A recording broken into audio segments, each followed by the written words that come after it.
Well, good morning, good morning, good morning, good morning, and good morning, everybody. Good morning, everybody. Welcome to another episode of The Morning Glow. Welcome to another episode of The Morning Glow. Got a great broadcast lineup for you this morning, as I hope and I pray that we always do. This is I'm looking at I got some chats in here already trying to see.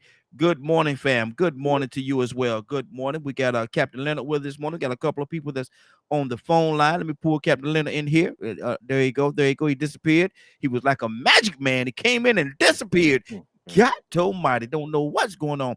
Got a few people on the phone line as well. I want to get to them, but right now, like I said, I'm not important. I'm just a question asker. My name is Raheem, but the people that are important are here right now. And these are my brothers and sisters from another mother, but we got the same father. These are my family. Captain Leonard, tell everybody who you are, brother, and where you're hailing from. Good morning, Raheem and the Morning Glow family. You sound like you almost stuck in last night. Man, look at here. Boy, we had one last night, didn't we? Well, we had one last night. Yes, Lord. Look at. But tell everybody who you are, Captain Leonard, where you're hailing from, and where you originate. Where you originate from, brother? Man, Leonard Jones, Vice President of New Order National Human Rights Organization. Yes, sir. He said And I'm right. from Saginaw, Michigan. That brother said right. Put that S on it. Put that, God almighty. Boy, you ready for it this morning? Now, you ready for it this morning? Mary, good morning, young lady. How you doing this morning? Good morning. How are you? Hey, Can you hear yourself? I can. Am I too loud or something? Oh, okay. No, no. Because I'm listening on the live stream too. That's what I'm asking. Oh, okay. She said, "Can you hear yourself like I'm just as loud as I could be?" Okay. Maybe I'm a little too loud this morning. He's definitely loud. I'm but always but it's very clear. But it's normal for me though. I'm a loud fella. Yeah. Ibrahim, good morning, sir. How you doing this morning? Well, good morning, fam. Good morning, and happy anniversary to my beloved ball and chain that keeps me in check. Beat me down. Yep. You was doing so good till you said ball and chain, brother. You was It's our anniversary. I don't know what anniversary is, but it must be important because she want me to spend a lot of money today. So yes, Lord. One of them. It's up there in the team somewhere. Look at here, and I promise you, if you are a wise man, you're gonna spend all the money she wants you to spend today. I promise you now. If you're a wise man, you're gonna spend it. Then I won't be able to pay bills then. So I don't know. I got to figure it out one way. I ain't rob a bank or something. Well, Ibrahim, I'm gonna go ahead and tell you that it might not be a wise idea, brother. That might not be what you want to do. That might not be what you want to do. But hey, like I said, everybody got to deal with it the way they deal with it. Captain Leonard, today is way out Wednesday, brother. Wow, that's right. And so, come on. And if you were like, okay, look at my baby girl, boy. She don't put that thing up there about that great book, boy. It's a wonderful book out there. If y'all want to get it, it's called what's it called? Me Untrust. That's what it's called. Written by R.R. Ajme. Whoever that fella is, he's an amazing writer. You can actually send an email to heavensaidyes@gmail.com if you're interested, and we'll make sure that we get a copy to you for a small fee, of course, for a small fee. But Captain Leonard, today is way out west, so I'm gonna start off this week. I say, people call in and whatever they want to talk about, we'll talk about in its entirety. Leonard, you just called in. What you want to talk about today, brother? That's right. This is that Wednesday where y'all cut up. Yes, sir. Oh, we cut up. Okay. We know how that works. I think one of the things that came across my mind was the process that we talked about and waiting for a process to take place. And hopefully the Attorney General, Mr. Garland, holds true to what he's known for. And that is pursuing justice. Yes. And winning.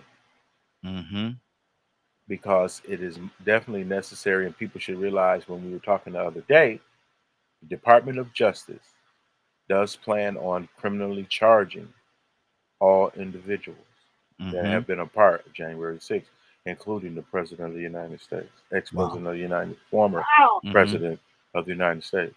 And Merrick Garland is known for that type of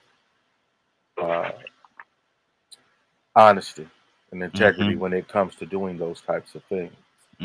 So let's hope that he is just as serious about this issue as has been about government corruption before. Wow. Ibrahim, what message would that send, or do you think it's actually going to happen that a ex-sitting president would be incarcerated? I think that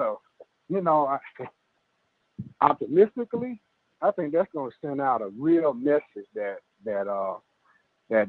this country is a country of law, and no one's above the law. Optimistically, but in my years of watching the government and watching things go, this is just like another salvo that really is not going to give people what we're looking for, what we're thinking. That's justice. You know, I don't know how it's going to come out or how far he's going to go with it, but we'll see after it comes out of the. We'll get a true bill.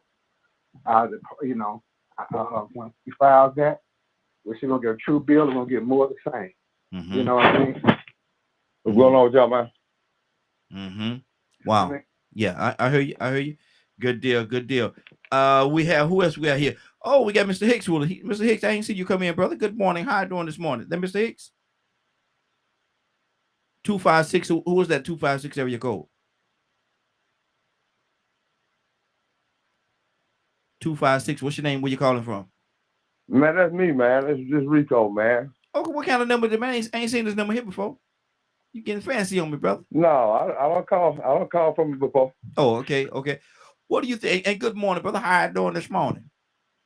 Man, I can't complain, man. You know, I'm thankful to see another beautiful day. Yes, sir.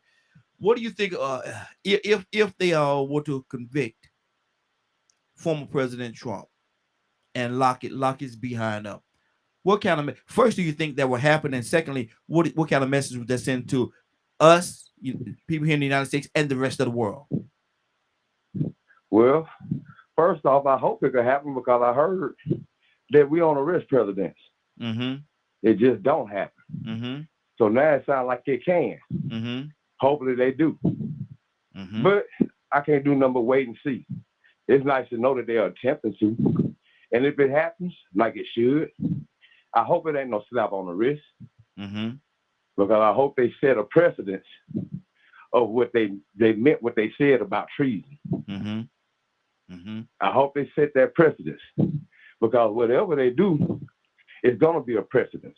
And if we don't stop it or do something right now, the next Trump or the next Hitler going to feel emboldened to take it a step further, because that's what mankind does.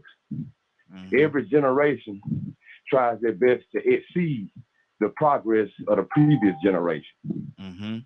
So if he don't get spanked if he don't get spanked with a little bit of controlled violence, with a firm hand, then the next person is going to come around and they're going to do something a lot worse. This might have just been a dry run. So if they can prosecute him and incarcerate him, it would be awesome, because it would definitely show that we don't have more than 3 sets of rules. Because the world we live in, we have a general set of rules for to live by. But history has shown us that there's really 3 or 4 sets of rules. Okay. Good deal. We got Curtis with us as well this morning. Curtis, good morning. How you doing this morning?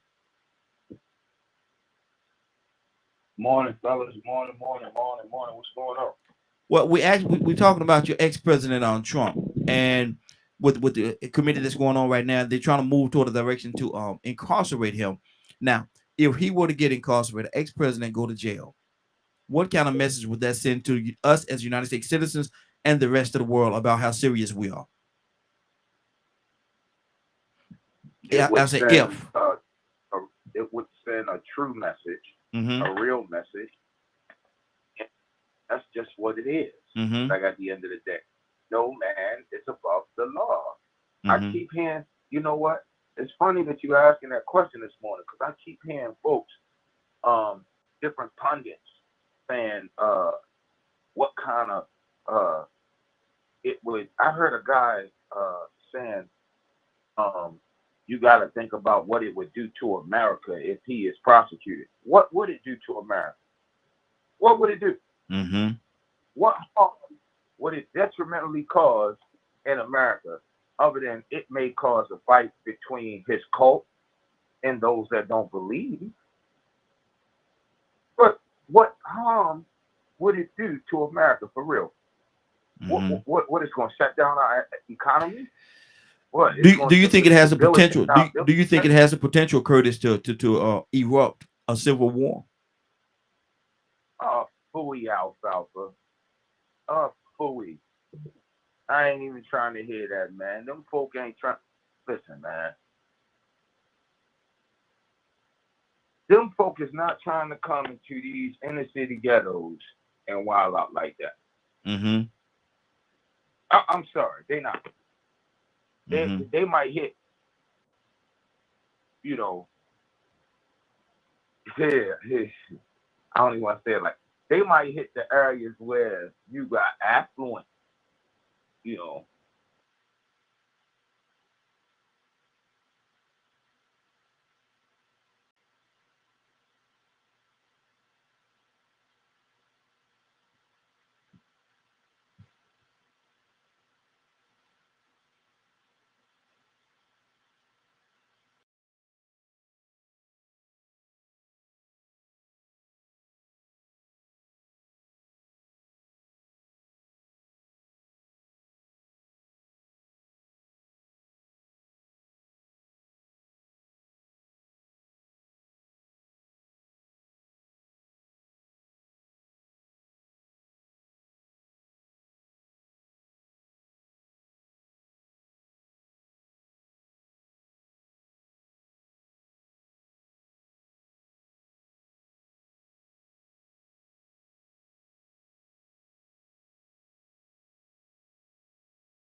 The cotton came in, you know, the corn, you know, and where the cotton came in, and that made cotton profitable, you know. So there's a lot of things that taking the Texas and the feet of Spanish in California, because he was against slavery, because the Guillermo freed the slaves from Texas all the way to California and all over Mexico. So that end of that war came along about to start the Civil War, and that's when the troops separated. You know, I mean, let's study into the whole thing. Just look at it one point. It all happened just one point. Then after they separated, it was the first fire down in South Carolina. You know, that was they preempted the Civil War, and then it got worse and worse and worse over. It built. You know, let's look at a Civil War. Civil War. When you attack a legislature of a government, you have committed treason, and on top of that, you attack the legislature with the body of the government. Once you attack that, that's a coup. A coup is successful. It was a successful coup, and then it ended very abruptly. You know what I mean? So that is a fact. Okay. What grew up now, and what I was trying to say first, asking me the question. about what would happen if the president was. That's a question up for the time of ages. If it's successful, if everybody can take this to him, that would be one of the most powerful comments to make to the government of the world. You know what I mean? Mm-hmm. That, good deal. Good deal. Hey, Leonard, hold on. Leonard, read that right there. This is one of the comments from one of our listeners and watchers.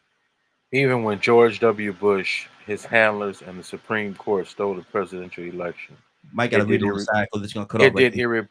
It did irreparable damage to the republic. Trump's presidency and the insurrection added another blow to the foundation of this nation. By locking Trump and his handlers up, we may be able to restore some integrity to the government.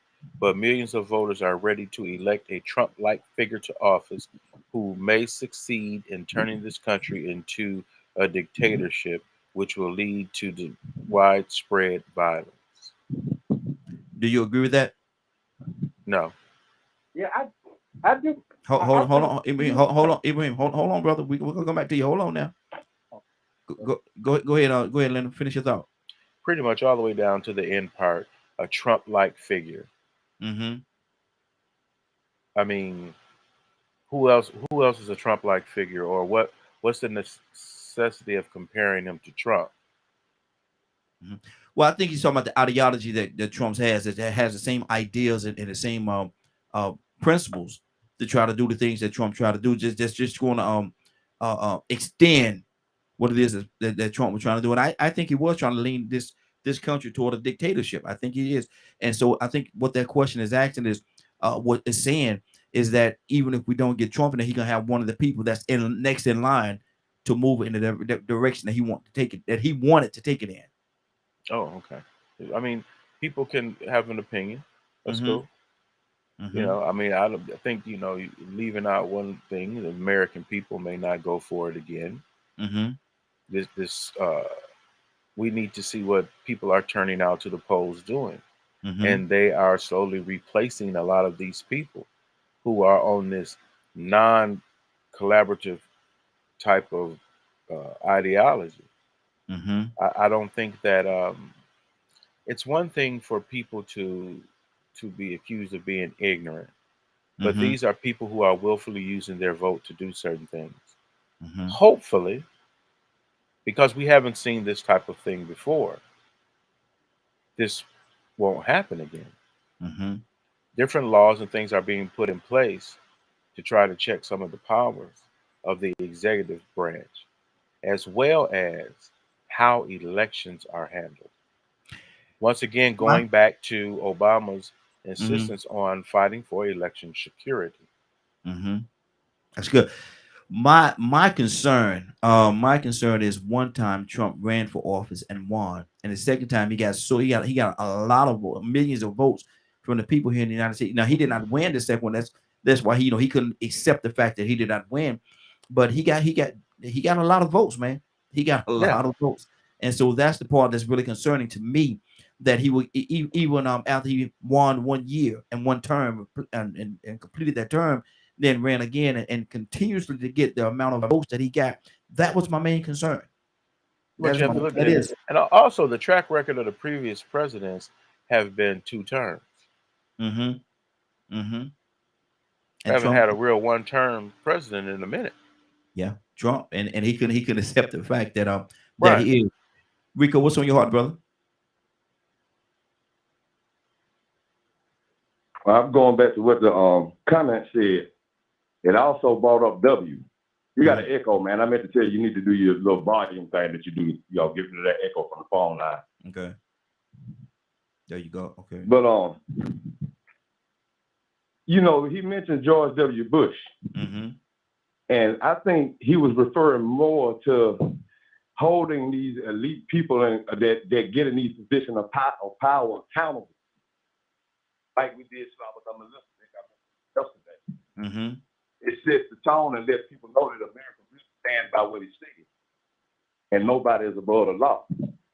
So when he says a Trump-like figure, to me, Trump didn't pick up momentum until he started looking like he was gonna win. Before then, it wasn't even a peep out of it. Mm-hmm. It was Tea Party before then. You know, when W stole the election, like they said, when they still ain't found weapons of mass destruction yet. Mm-hmm. They still ain't had a 9/11 investigation yet. But the whole world sees and knows that something was fishy about that thing. Mm-hmm. And with all the evidence that everybody was able to find and do research on, to find out that these people still walking around with some type of privilege and entitlement to not be held accountable for the damage they've done to the world's psyche. Man, they traumatized the world with these actions. Mm-hmm. Right now, we got people like Henry Kissinger still alive, wanted to go and use nuclear bombs on Iraq. Man, this man got power and influence. He's a presidential advisor, also responsible for almost 2 million people dying in Laos and Cambodia. And he ain't never had to do one bit of accountability for it. So I think when you just actually look at, you know, like I said, man, I say this all the time, we complicate things sometimes, man. Sometimes you have to be accountable for the conditions you created and the trouble you caused, the damage you've done. And there's a certain class of people that seem to just get away with murder. And we heard earlier, maybe yesterday, that we don't arrest presidents. Them ain't the only people we don't arrest. Henry Kissinger ain't never been president, but he's been in power. He had access. He's what you call elite. And we better say that word on here. Mm-hmm. But these are the people that run everything we got going on right now, so we're ignoring them. Mm-hmm. So what this is doing is letting elite people know, even if you do get up here and get to be president, and you fulfill the American dream, because you can come to America and do this, and you can be this if you grow up in America. You can be president one day. But don't think you're going to be a Hitler. Don't think you're going to be a Trump. Don't think you're just going to go and throw everything out the window and do what you want to do. You spoiled brat. Mm-hmm. Good deal. Good deal. 508-924-3521. 508-924-3521. Cassandra, good morning. How you doing this morning? Good morning. Now, I had you listen, because I want you to get the feel of the atmosphere of what we was talking about. I know you, look here, you about to shift from first to fifth. But I'm asking the question, should Trump be incarcerated? And if and when he is incarcerated, what kind of message would that send to the American people and the world about what he did and how we handle situations like that? What do you say to that, Cassandra? I'll be totally honest. I don't use this term loosely. Mm-hmm. I think Trump will go to jail when hell freezes over, and that ain't gonna happen. Wow. I doubt with every fiber of my being that man will not go to jail for what he did, for the coup and insurrection that he instigated. I pray I'm wrong. I with everything in me, I pray I'm wrong. And I was saying this when this man was running, and I said it multiple times since then. This guy is about dictatorship. He's about authoritarianism. His whole psyche is, I want to rule the United States and everybody do what I say, no matter what the law says. I don't give a damn. Excuse my language. I don't care what the law says. I want to run this country the way I want it run, not according to the Constitution or anything else. This is the type of mentality that Donald Trump has. And I'm going to say this, and everybody, we all believe the way we believe.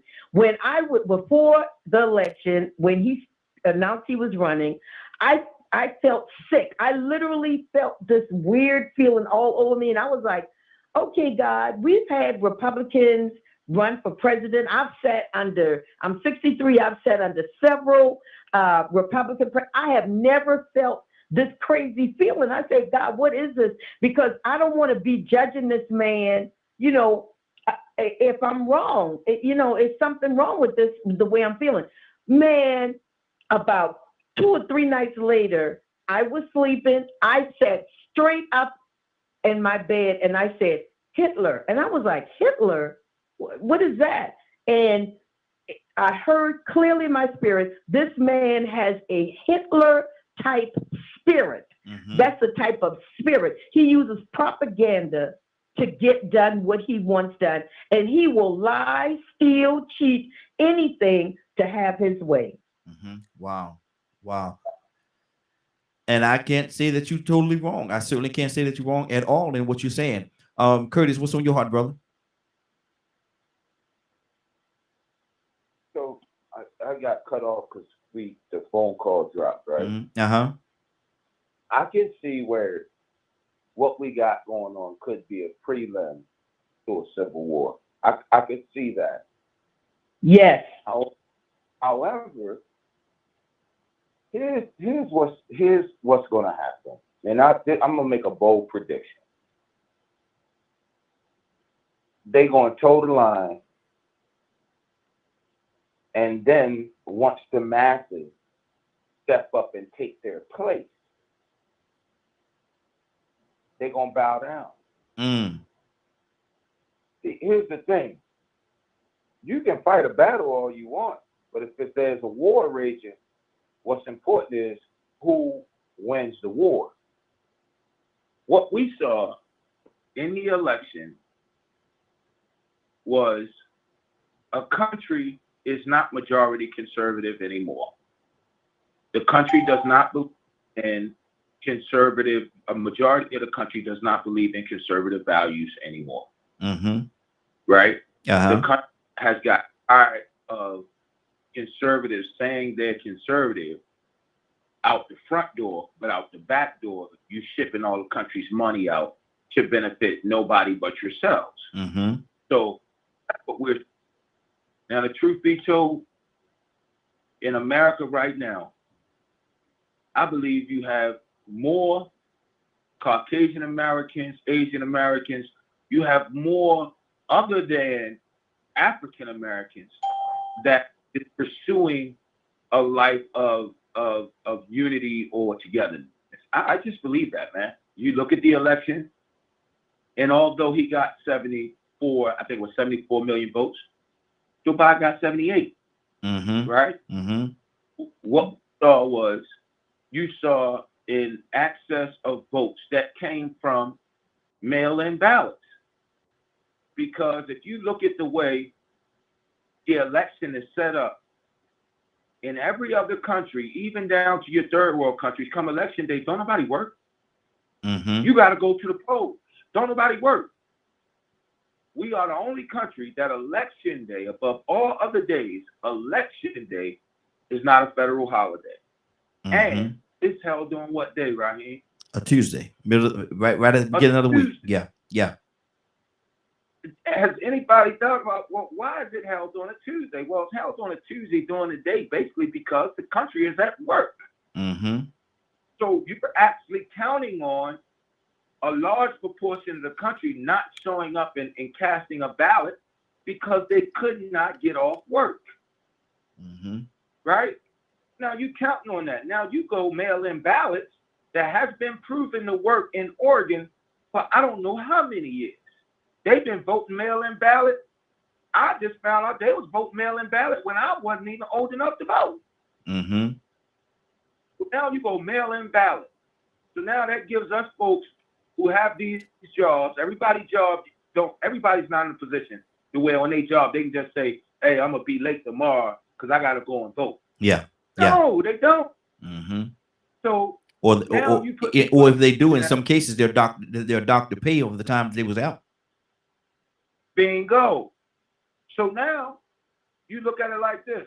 Now those very same people who, for whatever reason, with their jobs and everything, is now in a position that, guess what? I don't have to go down there and stand in line at the polls. I can fill out this piece of paper. I can drop it off at the box while I'm on my way to work, and I can keep it pushing. You know, it's funny to me. One of the things that has always throughout this whole process, because if y'all remember, I told y'all, I said it. You know, I hate to say it, but I said it years ago. I said, look, this whole thing is about separating the institutions of American government. This is all coming from Russia. It's all coming from Putin. It's all a part of the playbook. I told y'all, I said, look, I remember seeing the interview, not hearing about it. I remember seeing the interview. When they interviewed his God bless the dead, they interviewed his wife, Ivanka Trump. And the reporter asked her, it's funny that Cassandra say what she's saying. The reporter asked Ivanka Trump, hey, so what does he like to read? She said to the reporter in front of the camera, Donald don't read anything. And then she thought about it, and she came back and she said, well, I do remember that there was one book that was on the nightstand every night, and he would read it before he went to bed. And the reporter said, well, what book is that? What book was that? She mispronounced it, and then the reporter corrected her and said, oh, you're talking about Mein Kampf. Mein Kampf is a manifesto that's written by Hitler. Go back and look at the whole way he came. The whole way he came. And Gotta the move on, Chris. whole thing that they laid out for him, it was nothing but straight out of Hitler's playbook. No ifs, ands, buts about it. Absolutely. No ifs, buts. Let me go back to the phone line. See, we got a few people that just called in. Captain, good morning, sir. How you doing this morning? I'm good, fine. Thank you so much. How you doing? Hey, doing good. Good to have you, brother. We're talking about this whole situation that's going on, and I know you don't like talking a lot about politics, but we're talking about what's going to happen when and if the ex-president Trump is incarcerated. What kind of message would that send to the United States, to the citizens of the United States of America, and to the world to have an ex-sitting president incarcerated for what he did January 6th, or what he had a part of January 6th, allegedly. I have to say allegedly. What do you say to that? Well, we are blessed to be able to live in such day and times where we begin to see some measure of justice.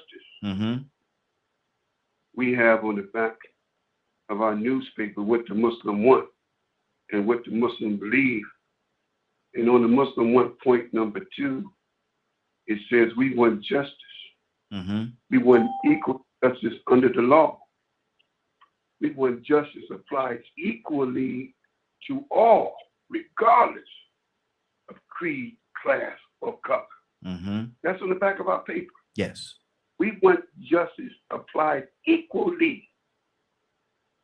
So if we see some measure of justice, and we are able to see that in our lifetime, which we're seeing a lot of things in our lifetime, then surely we're living in a day and time where we're going to see a president for the first time get convicted. I think, man, that justice has been loaned, and I think it would give some measure of hope to people who have been treated unjustly, that finally,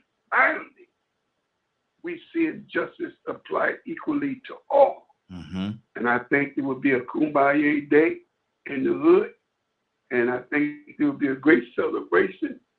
But I think it's a testimony that God of justice is on the scene today.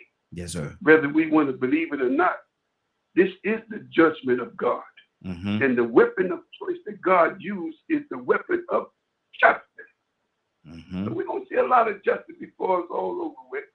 But I think it would be a celebration, and I think it does a great service to America that we can get some, look at I'm keyword, some measure of justice. Absolutely. After 4 years. That's what I believe. Absolutely. We got a couple other callers on the phone line. I'm going to touch you in the way that you came in. Be patient with me. We're certainly going to get to you. Next one up is Toussaint. What do you say to that, man? What kind of message would that send to us as American United States citizens and the world to have an ex-sitting president incarcerated for allegedly his part of January 6th? Good morning. I had some thoughts, and then I had to think again. What a shame. Shame on us. I say us. Yeah. Because we're one nation under God, indivisible, with liberty and justice for all. And we have allowed sitting president to come to this point. So this is the type of people we choose to lead the country in this country. Shame on us. Wow. Okay. Shame on us. I'm just saying. Mm-hmm. I mean, that's what I would think. Now, does he deserve it? Well, him and some more. Mm-hmm. Him and some more. They got some judges and there's some lawyers and senators and governors and mayors and some more that have been getting away. Clearly, you see, there's some things that goes on in this country that they used to throw their rocks and hide their hands. Yes, absolutely. This type of guy that we elected as President of the United States, in his campaign speech, said, I can go out in the street and not quote, I'm not trying to quote exactly what he said, but he basically said he can go out and just shoot somebody and never lose a vote. Yeah. And they cheered him on. 70, 68, I don't know, almost 70, a little bit more or less, 70 million people. Can you imagine how many? That's a lot of people. Yeah. And they see nothing wrong with it. So that's just me. Good deal. You did that with 40 seconds to spare. Good job, sir. You did that with 40 seconds. Yeah. With 40 seconds to spare. We got another call up from the 404 area code. It says Lionel. Lionel, are you with us? 404 area code. Are you there? Okay, we'll definitely come right back to you. Maybe you had to step away for a second. Rico, talk to me, brother. Yep. What's on your heart? Well, I was sort of thinking like Donald was thinking before he, came on, man. First off, man, thank you, Captain Dennis, man. You just really summed up what I was trying to say earlier a lot more eloquent, man. You made it sound a lot better because I definitely didn't make it come off as understandable as you did, but it really goes to show you that if they did incarcerate him, it would prove that justice is not beyond anybody. Now, I would be worried that they wouldn't continue to do that from now on. I would be worried that maybe they're just making an example out of him. And then there's going to be other people going to continue to start doing what the others in the past did. But I also am aware of the fact that a lot of these people that enabled him and supported him, they're supporting him for their own reasons. But 74 million, not all 74 million, at the same time, it benefited their other agendas or other things that they were willing to allow this man to be president again. So we still got to think about that end of it. Not fear-mongering, but the same thing he's about to be prosecuted for, if he's prosecuted and incarcerated. Some people were willing to let that slide and put him back in office. They didn't see nothing wrong with it. Like R. Kelly. Hey Rico, your phone. Hey Rico, your phone coming in and out, man. Your phone is going in and out a little bit. What about now? Yeah, that's better. That's better. Earlier it was going real low, then it came back up. But right now I think you're good. Go ahead. But yeah, they don't, a lot of 74 million people didn't see nothing wrong. They don't see nothing wrong. For the same thing that he's about to possibly get incarcerated for. Hopefully he does. But I think it's really good, like I said, that the rest of the world will see that justice is not beyond anybody, because if they could get Slava number this a bit. Listen, if they could go and get Saddam Hussein and prosecute him in his own country, kill his sons, and lynch him in public, they got to do something to somebody over here sometime. There's too many murderers over here, too many powerful elite murderers and bankers and CEOs. Maybe it'll send a message. Exactly. But hopefully it doesn't just end with him. Because if it just ends with him, they might find another way to distract us. And then these other people that enabled him and supported him with their own agendas we'll start back with business as usual. Mm-hmm. Good deal. Leonard, what's on your heart, brother? Nothing much. You can keep moving. I got you. Good deal. Let's keep this thing going. Let me go back to Cassandra. Cassandra, what's on your heart, sis? Yeah, I definitely I'm rooting with Cap, even though I don't think it's going to happen. I believe that his buddies, the Proud Boys and all the white supremacists and alt-right folk, they will literally shake this country. I believe it will be a civil war if they try to prosecute Trump. And I mean that with all my heart. I hate to say that. I hate to say that that's what I really believe could happen. But this man has put himself in a position that I think that's... Do you think, I'm asking you a question. I know your answer to the question, but I'm asking for the sake of the listeners.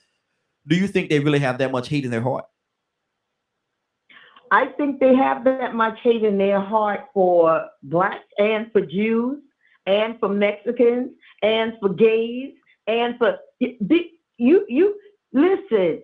Anytime people who I think is Rico to use the term drink the Kool-Aid, when you get 74 million people to drink the Kool-Aid and believe that this man is some savior for the United States, making America great again, oh God, even saying that term makes my skin crawl.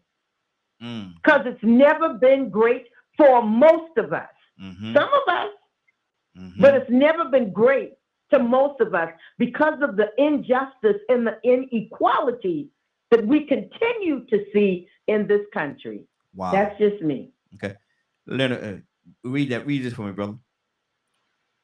The angry white male was very vocal when Ronald Reagan was elected. Their sentiments were placated by Reagan when he implemented policies that began reversing the civil rights gains of the 1960s. Reagan refused to meet with Reverend Jesse Jackson and other major civil rights leaders. He didn't behave as radically as Trump, but that anti-civil rights, hold on, let me get the feedback. That anti-civil rights element was very pleased with him. This is why crack cocaine and mass incarceration of black and brown people were met with indifference by so many in this country and government policies. Still to this day are very hurtful to marginalized groups. Trump was able to tap into this sentiment and pick up where Reagan left off. That's why he wasted no time attacking Mr. Obama, calling him the worst president ever, when clearly that bill fitted him to a T. Wow. Any comments on that, Leonard? No. Okay. Let me get one more, brother. One more. This is Paul. They think they want a civil war until they end up in the slammer. I doubt they love Trump more than their middle-class lifestyle. Some will be violent, though.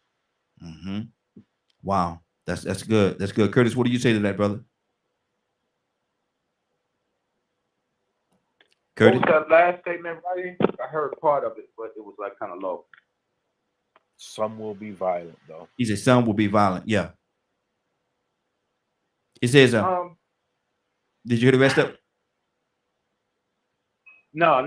That's what I'm saying. The phone went a little low, so I couldn't hear it. They think they want a civil war until they end up in the slammer. I doubt they love Trump more than their middle class lifestyle. Some will be violent, though. That I believe that is so true. I believe that is so true.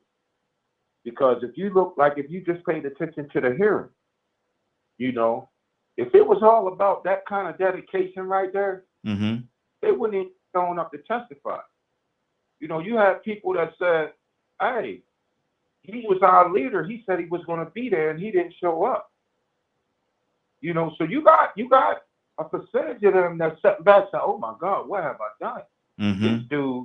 This dude told me a bill of goods. In terms of the Civil War and this, that, and the third, right?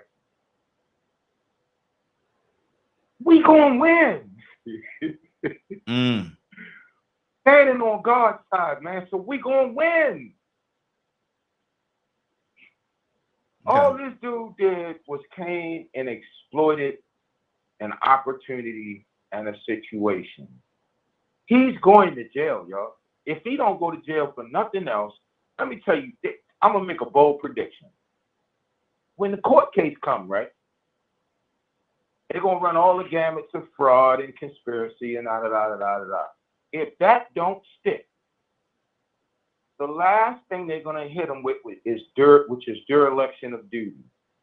Because you swore to an oath to protect a country against all enemies, foreign and domestic. And what they're going to do is they're going to lay out the Bob Woodward interview. When he told Bob Woodward, yeah, I knew that COVID was coming. I knew it. And I knew it was pretty bad.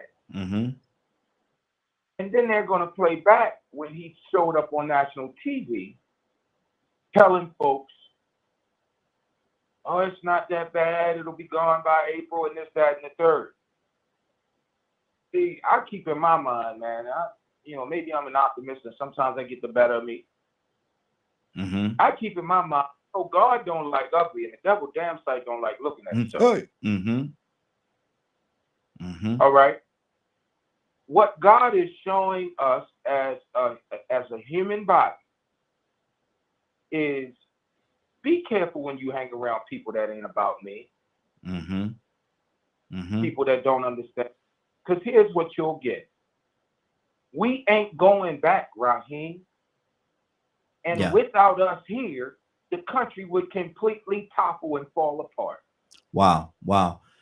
And see, the idea, and we got to go to Tucson have a question as well, but the idea of a civil war. My thing is, my idea, my mindset is, if I had to see it's just two people laying in the middle of the road dead because of a civil war, man, that'll be so heartbreaking to me, just to see that a person will lose their life.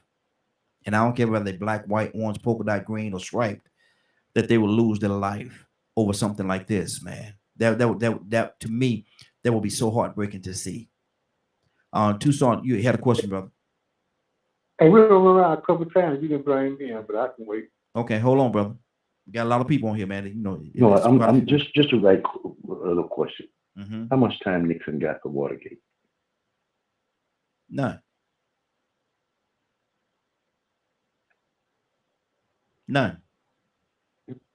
Interesting. Okay, that's your question, Tucson. I see your point, though. Yes, I definitely see your point. Okay, good deal. Ibrahim, you wanted to say something? Yeah, everybody makes a valid point. About 74 million people. It's about 368, maybe 400 million people in this country, and that's a large population to vote. That's a large part of the voter population, 68 to 74 million people, and people are power. So if you, like you say, drinking the Kool-Aid, if they up to that standard, well, they willing to fight. Oh, okay. Well, hey, y'all just catch me the next time.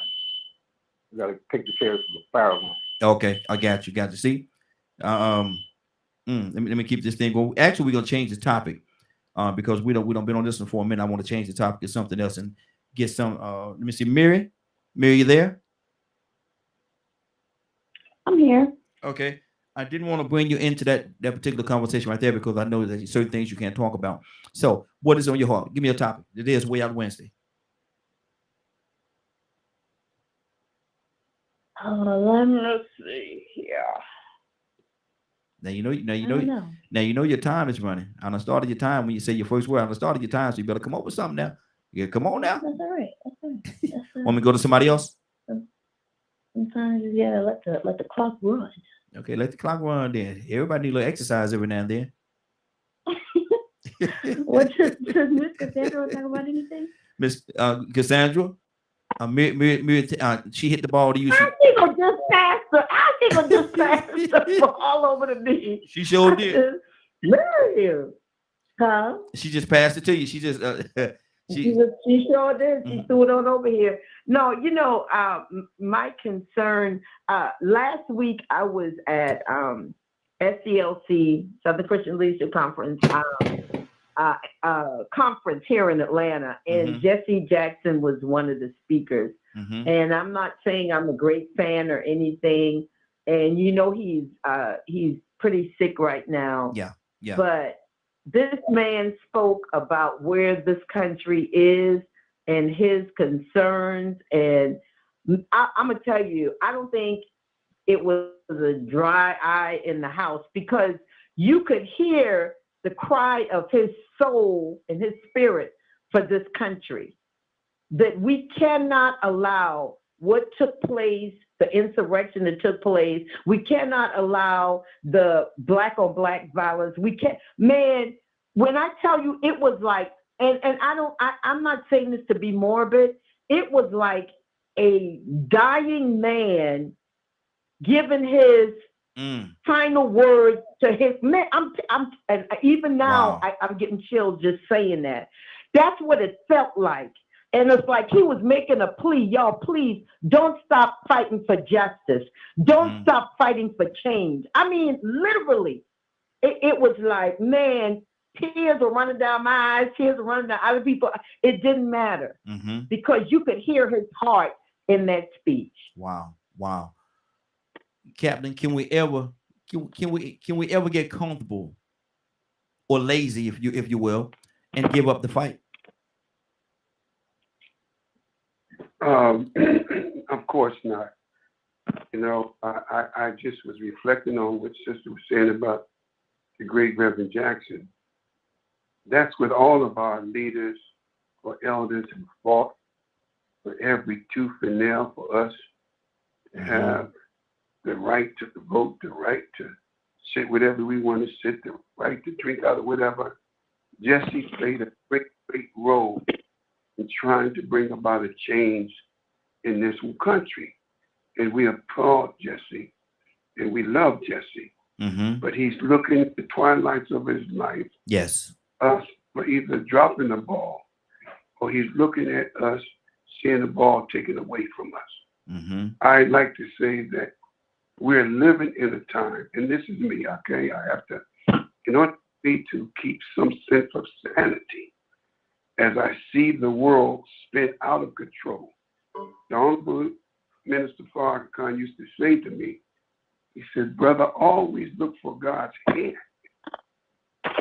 I've learned to do that. I've learned to look for God's hand. Why did he permit it? We are Christians, we are Muslims, and we all know nothing happens but by God's will.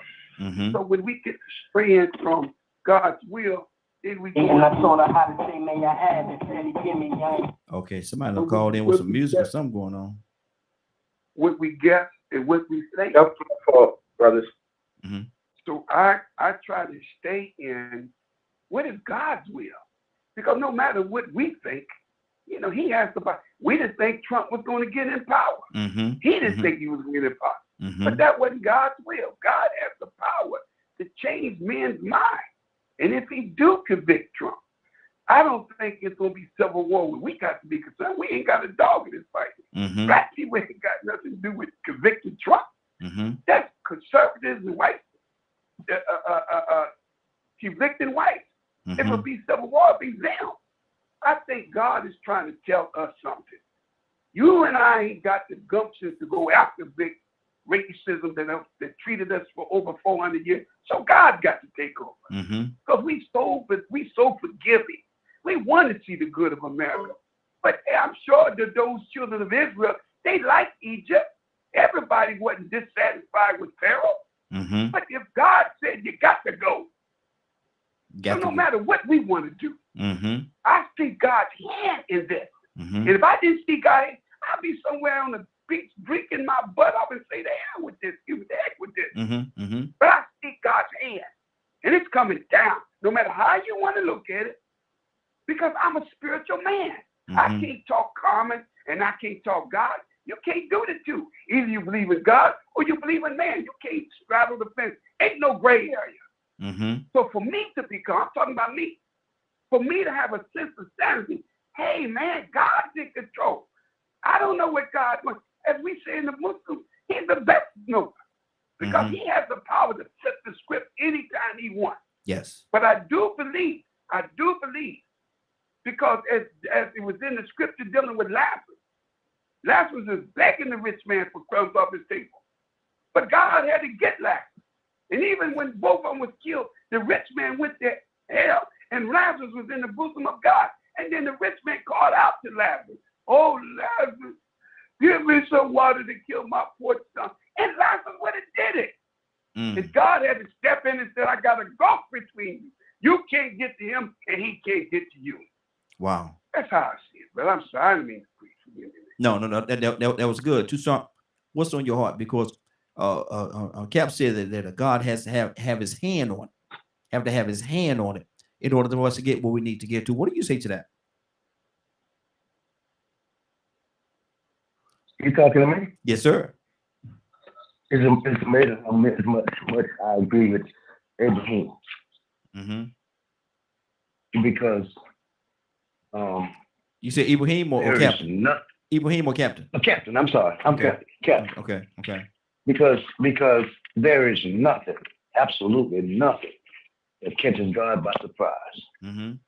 You can't do nothing. Nobody can do anything without him. How in the world does he call Nebuchadnezzar his servant to bring his people to a certain point according to his will?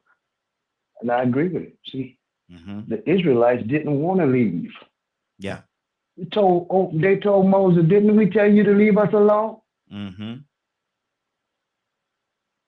We could have died in Egypt. Wow. And the same way with us. With our mentality, let's go back to Africa. How you gonna get there with your broke self? So, but nothing, absolutely. I don't care what it is, good or bad. There's a divine will that everybody seems to overlook. You think, just like Trump thinks, who gonna make America great? Nebuchadnezzar felt the same way. This Babylon that I've made with my own hands, and before the time the day was over, he out there eating grass like an ox. You ain't built nothing. So regardless of whether we have a thought in our head, God can move his hand at any time, either to allow evil or good, and you can't do nothing about it. Exactly. We have another caller from the 404 area code. I think it says Lionel. Don't want to put your whole name out there, but are you available, brother or sister? 404 area code. Yes, I'm listening. I'm listening in. Pastor Lionel again. I'm with the Southern Christian Leadership Conference. I oversee the SCLC Stop the Violence and Incarceration campaign, and you're echoing the things that we're putting out every day. So I'm just listening in right now, my brother. Okay, definitely. It's a pleasure having you. Definitely a pleasure having you. And if you want to comment, just let me know that you want to comment on what we're talking about. I'd certainly come back and circle back around to you. Leonard, I was going to say Lionel again. Yes, Leonard, sir. what's on your heart, brother? Talk to me. I'm not much of a fortune teller, but people have to proceed as righteously as they have each and every day. Those of us who are not involved in certain things are not worried about that. I love how Captain Dennis put it. It's not really something that I'm worried about to that point, because I try to line myself up with righteousness more so than anything. And, just when you observe how things are, certain people deserve what they get. For the very simple fact, they take no stand on nothing. They make excuses and things of that nature. I think it's time for people to take responsibility for themselves. For nations to take responsibility for themselves and things of that nature, like doing the Revelation that's written about. Yeah, I know you did these things well and those things well, but this is what you didn't do. This is what I'm going to hold you accountable for. So we have to really understand, what will you be held accountable for? Because it's not just one judgment for one type of people. It's for everybody. So I think that if good people get together to do a good thing, the outcome will be good. Yeah.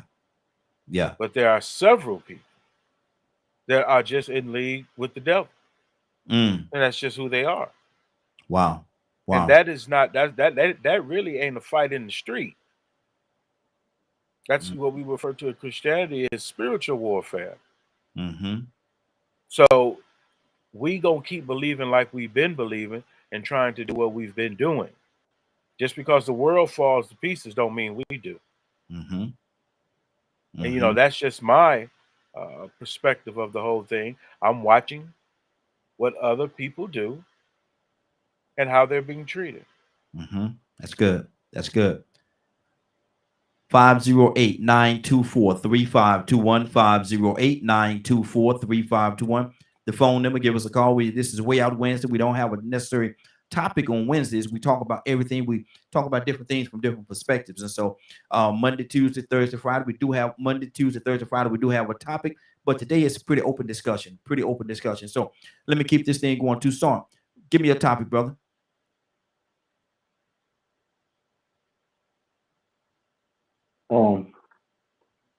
I guess I want to talk about when we're going to make up in our minds, and I got something in my mouth, so y'all have to excuse me. To just do right. Why is it so hard to do right? I've done a lot of wrong in my life. Somewhere it said in the Bible that every time I want to do good, evil is always among me. Say it again. Somewhere it says in the Bible, somewhere I read where it says every time I want to do good, evil is always around me. That's a good excuse. That's scripture. That's scripture. It says all have sinned and come short of the glory of God. I know. But it also says there's room for escape. Every temptation. Every one of them. And the one that, that most people, regardless of what kind of Jesus you want to look to, the prime example that man can do the will of God. Okay. It's a prime. There are people that make it their aim to do God's will, to resist temptation. You resist the devil, and he will flee. Okay. But we make a pact with the devil. And then we get to the point, we get so comfortable with it, then we make right wrong and wrong right. But we know, everybody knows right from wrong. Everybody. So why can't we just choose righteousness? I'm not talking about religion. Okay, let me ask you this. Let me flip your question a little bit and let me stop your time. You got a minute and 15 left. Why do you think it is? Why do you think people choose the alternative to good when they're making their life decisions? Starting your time back up. We're little atoms. Some people don't agree with it, but you put a man in a good situation, he'll figure his way to mess it up. How's a man come and he's made in the very image and in the likeness of God, and God gives him some instructions to follow. You can blame it on who you want to, but we use the excuses that we want to satisfy our own pleasures. The lust of the eye, the lust of the flesh, and the pride of life. But he had an option. Out of all the trees, he was one tree in the garden that said, don't you do it. That's the very tree they cleaved to. Wow. Let me go to Rico. Rico, tell me, what's your take on this whole situation, man? Why do you think, from Donald's question, why do you think man has a tendency or a propensity to always lean toward the not so good side? I don't want to say I always lean that way, but I mean, temptation, curiosity, experience, then pleasure. Though, I mean, that's part of the human cycle, the human function of life. If you actually pay attention to babies, man. Were you there? babies are so inquisitive and curious that they automatically line up putting their fingers in holes. They'll stick it in their nose. They'll stick it up your nose. If you ain't careful, they'll stick it in their behind. Because they like to explore. You know what I'm saying? It's human. That's what human nature does. If we wouldn't be here, well, where we are today right now, if the first human being didn't explore and learn and experience and explore their curiosity. And some of them curiosities, they're bad for you, but they feel so good. Like the apple on the tree. Look, I ain't no religious person, but I get it. Even though that apple tastes good, it might not be meant for you. Yeah. Because everything that tastes good and look good ain't good for you. Come on. I got that when I was young, because I love apples. I'm like, well, goodness gracious, why would God do something like that? I love apples, especially green ones, my Lord. And you don't tell him he forbidden to eat from it? Well, that's a hard decision to make. And then somebody bit the apple and told him, yeah, it is good. And look, then nothing happened to me. Look what happened to me. Try it. Experience, curiosity. Well, you know what? I mean, to be honest with you, man, that's pretty much everything you see going on today. Whether it's, some people might get mad when I say this. It might be somebody's sexuality right now. It all started from some type of curiosity, or maybe, you know, I ain't gonna say it all started. In some cases, it started from curiosity. And maybe no one was able to stop you from being so curious to check you because they didn't catch you in your moments of curiosity. You know, I think everybody learns to masturbate in private. But I wonder if somebody taught them, or did they just find out by accident? Being curious. Wow. You know, babies like to play around down there. You have to tell them, stop, go, stop grabbing your stuff. They don't know no better, but they still curious. So that's why people tend to go that way, because they're going to go in the direction of things that makes them feel good. We are human beings that love reward. We love pleasure. And the thing, and to make the choice to sacrifice that reward in this human vessel, this body, is so hard. It's so hard. Even Adam knew better, and he couldn't fight. Exactly. Ain't that what the book said? Absolutely. 508-924-3521. 508-924-3521. Joseph, good morning, sir. How are you doing this morning?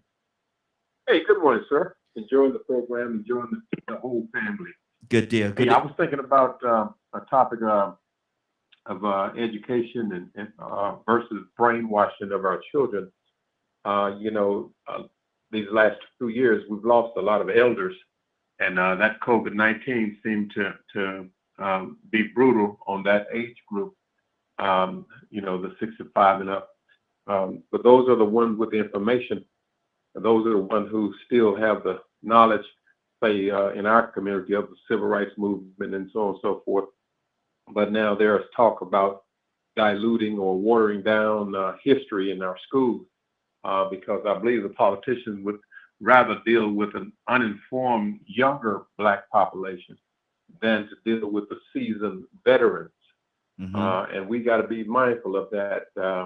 I don't know if it's by design that this disease attack the elders most or what, but I do know that if that information leaves and we don't pass it down and we don't get our young people informed, then the warriors of tomorrow might be a little weaker than what they were back in the 60s, so on and so forth. Just want to share that. Okay, Joseph, let me say this to you. Do you think that, because a lot of people are real large on research, we got quite a few people on here that do a lot of research, and you said they're watering down the history. Now, 10, 20 years from now, do you think that they're going to take certain parts of the research? So we go on to say a Google or a Bing or someone like that and try to pull up the information, it's going to be watered down and it's not going to be the actual facts that happened as it happened. Do you think that's what's going on? Well, I don't think that's happening right now. I think Google can be a very helpful resource for young people today. Especially, I've learned a lot. No. I mean, in the future, do you think that's the way where they're going? That's the direction that they're trying to go in to dilute. No, I think most of our kids that are under these curriculums and these various schools, especially in the red states, are more likely to get a romanticized version of slavery and the Black Panther movement and so on and so forth than they would to get the information that you and I were able to get. I would think.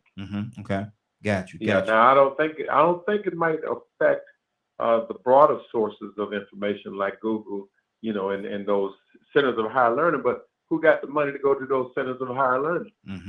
That's good. So the public education, should be sacred and safeguarded. We should be adamant. We should be protesting in the street the way some of these other groups protest over abortion and other things when it comes to educating our children. Carter G. Woodson told us about the miseducation of the Negro.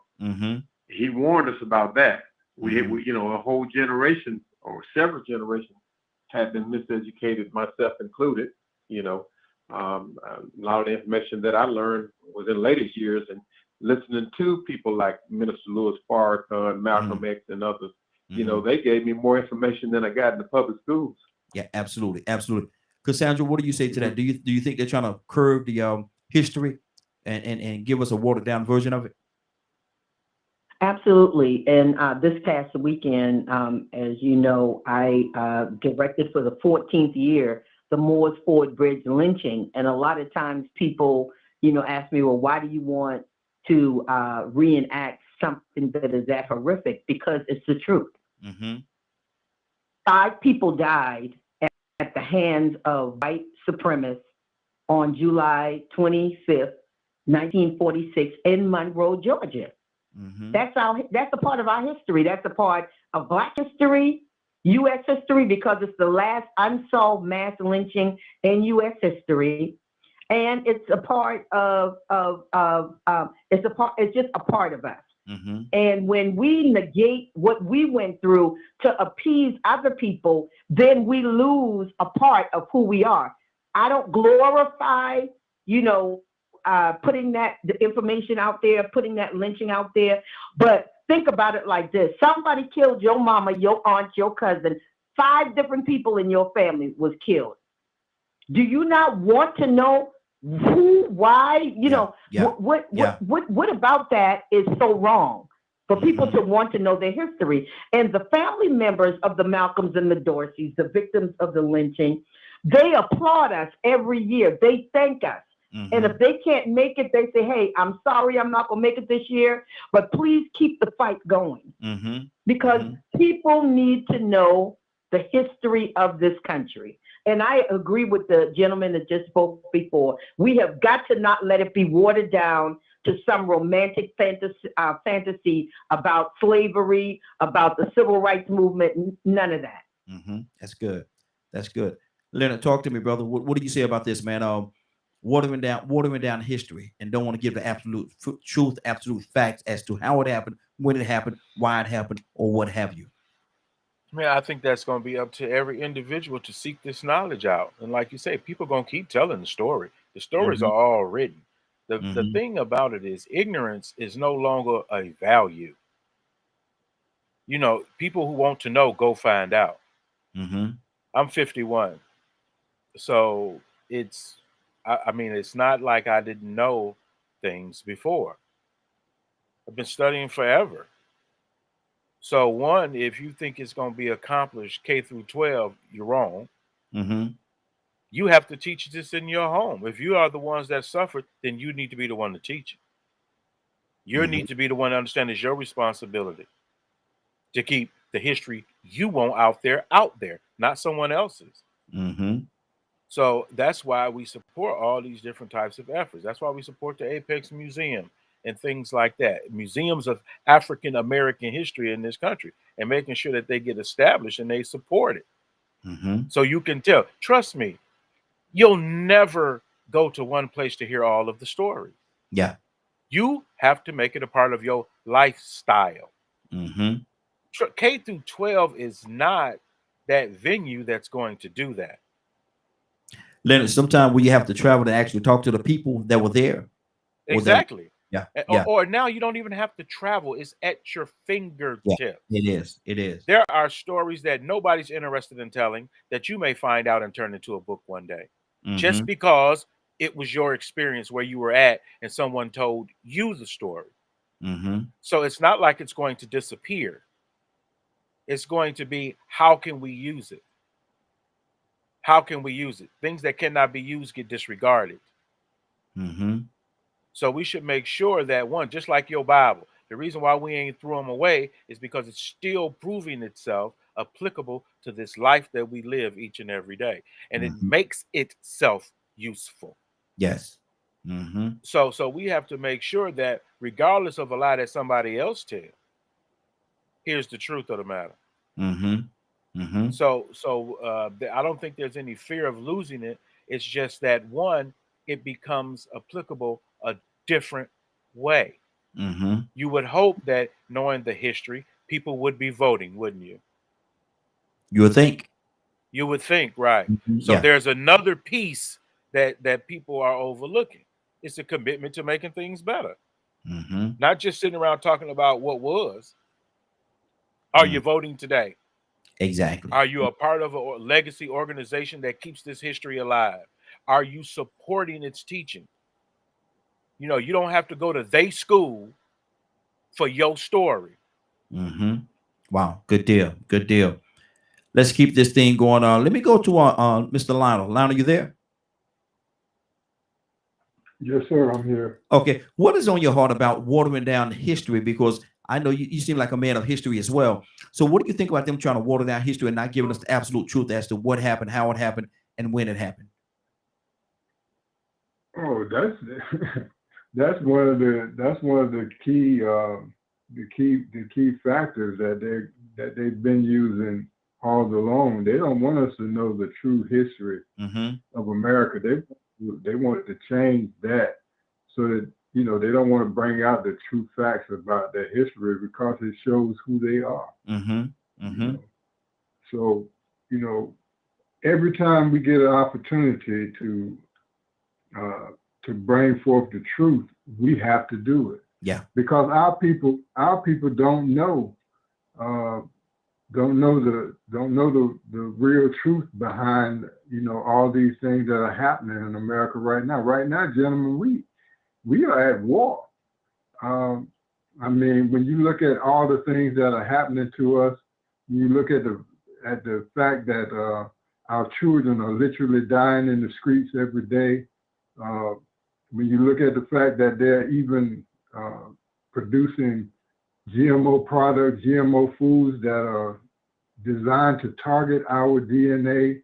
When you look at the things like the coronavirus and all these things that are happening, you know, all of these things are geared toward our destruction. And we have the world know that these things are happening. And first of all, we have to educate our own people, because they don't realize that we are literally at war in this country. And everybody's turning a blind eye to it. Wow. Now, I have a question I want to ask the panel and those that are on the panel today. Okay, it's time for us we done marched, we done protest, and I've led a lot of you know, protests and things of that sort.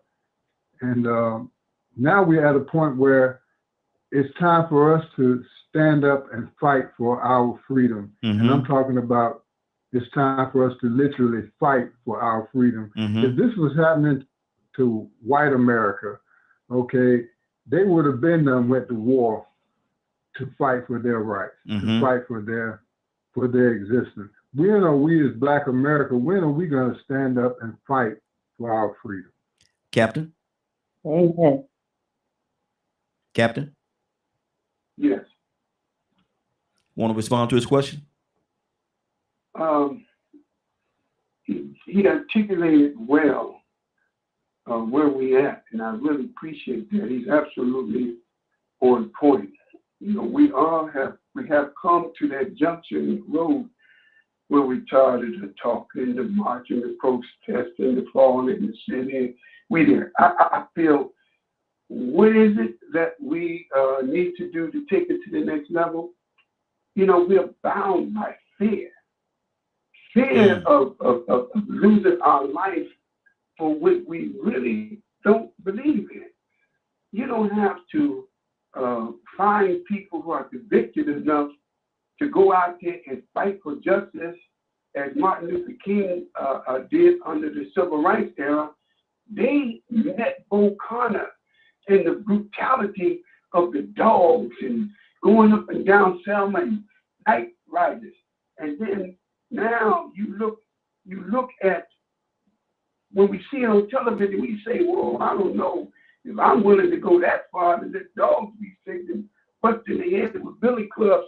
We got to get back to that spirit that we have to believe. We have to say the old saying, give me liberty or give me death. Mm-hmm. Until we remove the fear factor. And fear is a factor. As the minister called for 10,000 fearless, 10, 15. What? 10,000 fearless? You've got to be fearless in order to go out in the street and be willing to bring about a change. So my brother, what I would say to you, it's a fear factor. There's a generation who are disconnected from history. I like what the gentleman said. The best way to help ignorant people is not to be one. I'm going to say that again. The best way to help ignorant people is not to be one. Mm-hmm. Each one must teach one. So we can't, you say we at war, but how many people are putting on the armor of God? How do you know we at war? You say we at war, and I agree with you. But how many people know we at war? So the Bible says we're not warring against flesh and blood, but we warring though. We warring. Mm-hmm. We have to come together, my brother, put aside our differences, and this is the kind of dialogue that creates the kind of answers to the solution. When we can sit down, you can ask an intelligent question to an intelligent panel, and every one of us give you what our view of that answer. I think we're closer to the solution than we are away from the problem. Absolutely. I hope I answer. Absolutely. Curtis, answer that, brother.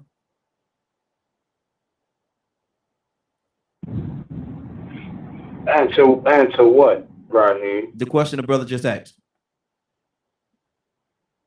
When are we going to pick up and fight? Yes, basically, yes. Mm-hmm. We already done started that. It ain't at full tilt, but that's already started. Now, when you say who, when you say we, who are you referring to? When you say we, who are you referring to? I want to make it clear for my listeners. Not only the African American community, but those that believe that there was a plight against the African American community. We already done started that. That started. It's at the beginning of it, but it's done started. Listen, I got a 28-year-old son. This generation ain't taking that foolishness. I'm here to tell you. You come at them. You come at them and try and handle them any kind of way. Okay. They're going. They. I can't say what I was ready to say, but they're going to war with it. Mm-hmm. You understand? You pull out a gun, they pulling out a gun. You pull out a knife, they pulling out a gun. Mm-hmm. They not playing. There's a generation of African American males and females that is not going to tolerate the things of old. They're not tolerating it, period. Mm-hmm. That's already done started. It's done started. We just not seeing it at full fruition yet. Mm-hmm. But it's coming. It's coming, but I do want to say this, Raheem. I'm going to land the plane right here. I don't know if you caught on, but I do need to tell you that Dr. King is in your presence right now. His spirit is in your presence. If anybody has been paying attention, the organization for which he has started has come up in our conversation yes 3 times. Yeah. In less than 45 minutes. Mm-hmm. Then we actually got you actually have the national leader, if I heard him correctly, and I could have misheard him, so I don't want to misspeak his position and title, but you have the national leader of that very same organization on the phone right now. Yeah. Right? It's a blessing, brother. It's a blessing. Brother Malcolm is setting in this conversation right now. Because if you listen,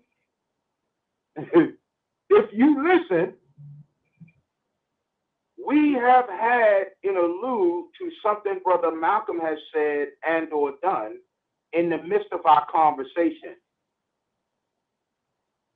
So all I can say is glory be to God. Thanks, brothers, for showing up, my ancestors for showing up and show out. But it's already done started, man. Good deal. It's already done started. Good deal. Cassandra, talk to me. Yeah, Mr. Lionel, I did not catch your position with SCLC, but I'm sure you were at the conference on last week and heard Dr. Charles Steele, actually the president of National SCLC president, Dr. Charles Steele, he actually initiated the Moores Ford Bridge lynching reenactment because he said that we needed to remember, we needed to know that history, and we needed to fight for those families after all this time to still get something clear. And as a result of that, I was asked to direct the reenactment. So I applaud SCLC for still standing for justice, standing for equality, and CAP represents the Islamic community. So the nation, the nation, yeah, so beautifully. And so we have people on this line that are on the boot. They're boots on the ground. They're not standing back, just saying, hey, we need to do this, y'all need to do that. These are people from the Christian and Muslim community that are actually doing the work. And just to have them on the line is a blessing, and I appreciate, and I want to say that publicly, that I appreciate having people, men of that stature, on this panel today. To God be the glory. Absolutely. Rico, talk to me, brother. What's on your heart? Rico? Yeah, all right, man. I recognize that too, man. I appreciate y'all for coming on.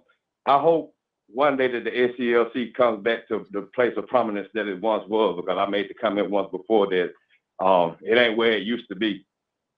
And so if it could get back to where it was, we probably would see a lot of change, because I do remember seeing the last remnants of a very strong movement. Now you barely hear it. I mean, we don't even have a chapter around here, especially since Reverend Nettles died. He asked a question. And the question is when are we going to start fighting? And the thing is we live in a society right now that we don't even realize that we need to fight. Because some people think they're living their best lives. So they don't put time and effort into the most important things that we need to pay attention to. That's why we see so much distraction, and we see preachers bragging about jewelry and phantoms and then getting robbed in the middle of church service. There are so many different things that we notice. Yeah, there are some of us in fighting, and there's some of them in this new generation fight. But some of those men wearing high heel shoes and wigs, they ain't finna buzz nothing.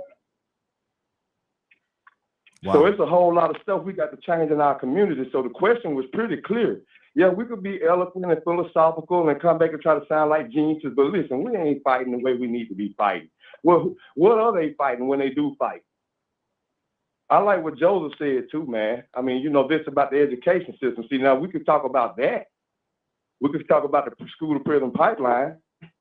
We can also speak on the fact that he said these words, the man named Carter G. Woodson, kicked out of a black college for trying to teach African history. So yeah, you can go out and find research, but then if you don't know, you need to go out and find it because you've been told this education you're getting is all you need to make it. Then you're gonna have a rude awakening. Like January 6th to me was a rude awakening. 74 million people finding that man acceptable to be in that seat and represent a country is a rude awakening.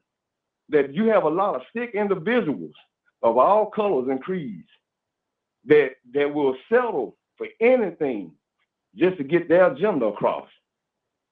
So when we're going to start fighting this behavior and this mindset, when we're going to stop disputing people when they say we're at war, and then we go and use textbook definitions that they gave us, when really and truly we know it's psychological warfare. We expect these children to know that they need to go out and find better information, but their elders aren't around to give it to them. Wow. Because like I think pretty much everybody on here has been saying, I didn't get everything that I know from school. I got a lot from my elders and on my own research, but there were things that I had to experience to make me realize and open my eyes to the fact that something they ain't telling me. Wow. Let me dig a little deeper. Good deal. You can easily be discouraged. I was that child that used to get kicked out of classroom, be called disruptive for asking logical questions. Like if Columbus discovered America, then who were these people that was already here? Get out. Yeah, exactly. You got to stick to the curriculum. You got to stick to the program. But if you are just receiving that program because there's a reward for succeeding in this program that we give you in this training. And if you pass this test with this based off the information we tell you you need to remember, and this is history, but you thinking differently and you know it ain't right, you're a failure. Good deal. You better answer that question the way we tell you to answer it. And sooner or later, you just what they call get indoctrinated into the system because it's so successful. So I mean, we got a rude awakening that we got to come to. Because one thing we have, well, go ahead, man. Go ahead. I've been on it for a second. Go ahead. Okay. 508-924-3521. 508-924-3521. Give us a call. We love to have your input. Leonard, what's on your heart, brother? Not a whole lot, because exactly what people need to be doing is doing what's right. Now, if you ain't been doing that, that's on you. If you ain't never felt the need to do something about injustice and wrongdoing, don't blame that on everybody else. Like I said, we've been doing it. I'm always a part of an organization working with organizations to get it done. But I think the thing that people are missing is you want to be at war. What type of war do you want to be at? Everybody talks about this war, but what part are you playing? What are you doing if it's such a war? What are you doing? It's not about looking to someone else to do something. You have to get involved. Guess what this war is really about? Representation of interest. If you want to really go to war, I hear everybody, let's go to war, let's go to war. How about let's go to the polls and vote? How about let's win? How about let's create families? How about that? It's not going to be so many people want to run out in the street with guns and just start shooting. If that is what you're looking for, trust me, like my brother said, the revolution will not be televised. What you gonna do? You could have been revoluted. You could have been doing something. Have you been educating yourself on how to fight your enemy? Have you been doing your best to position yourself to support an effort to fight your enemy? What is it and that's the thing I think that people are missing. What are you planning to do? What does it look like to you? Oh, we at war, but you can't tell me where you're going, who you're fighting, what you expect to win, what's the next objective. Get that. Somebody wanted to say something. Who wanted to say something just now? Somebody was. This is Pastor Gant. With the Southern Christian Leadership Conference. Listen, y'all, we are literally living in Bible prophecy right now. Right now. If I turn your attention to the book of Genesis, the 15th chapter, the 13th and the 14th verse, and it says literally, God was speaking with Abram, and it says, Then he said to Abram, know assuredly that your descendants will be strangers in a land that is not theirs, and will serve, and they will afflict them 400 years. And also that nation whom they serve, I will judge. We got to look at the God factor in this. That right now we've been here for that 400 years, and now you're seeing the hand of God acting out the judgment upon America, and we have to come ye out from among them and be separate, because God is judging this nation right now as we're speaking. We have literally been here for that 400 years, and now we're seeing the change. We've had a black president. Right now, we have a black vice president. That's the bottom rail is coming back to the top. Like something that my grandmother used to always say to them, don't worry, Lila, that one day the bottom rail is going to come back to the top. God is reestablishing us as his people. Now we know who we are. We know that we are the children of Israel, that we are the Hebrew nation of Israel, that we are the descendants of Yeshua, of Jesus Christ, that we are the lineage of the Bible, that this whole Bible that we thought was the white man's Bible was literally our black history, talking about who we are and who we represent. And now that truth is coming out. These young people now, they're researchers. If I make a statement, they'll go back and research that statement and see, where did he get this from? And now they're coming to the knowledge of the truth of who we are. And they know that we are the children of the Most High God. And God is fighting for us right now. Absolutely. Absolutely. Let me go to Tucson. Tucson. You did? Tucson, let me say something to you, man, and you tell me whether you agree or disagree. But you can tell, man, a pastor that's been doing this thing for a long time, man, old school pastor, if you will, because that brother, he said, "Let me turn your attention to." God, boy, that's older, man. Look here, that's the man that took me back there, brother. I was like, oh, whoa, I'm there. But Tucson, talk to me, brother. I listen to every word, brother. Talk to me. What's on your heart? He said, "Let me turn your attention to." God Almighty, y'all missed that. Yes, indeed. Bring you to the text. Yes, sir. Well, you know what I thought about, man. Every ingredient of righteousness it takes to get something done. And when I thought about this whole thing and everybody that is here and this panel that we have, and everybody comes from a different perspective, that's good. That's beautiful. But it takes if you can put those ingredients together. Yes. I thought about gumbo, the little ant. They say, go down there. If you really want to find out something and how to operate or get something done, go check the ant out. Just said it. Now here's the beautiful part about ants. There's no leader. We get trapped up in wanting to make sure that somebody follows the way we do things. And if you can't agree with me or anybody else, the next thing we try to do is discredit. You don't have to do that.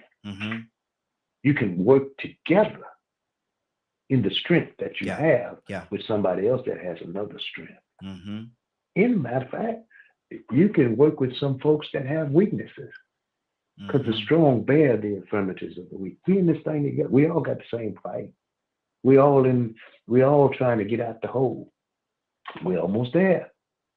But you can't wait till I get halfway up and grab me by the ankle. Push up. Yeah. Don't push down. Come on. So I'm just enjoying the conversation because, if we keep working together, don't talk about these young folks. They got what we need. Don't discredit what the oldest have. You need that. How you gonna go somewhere that you've never been.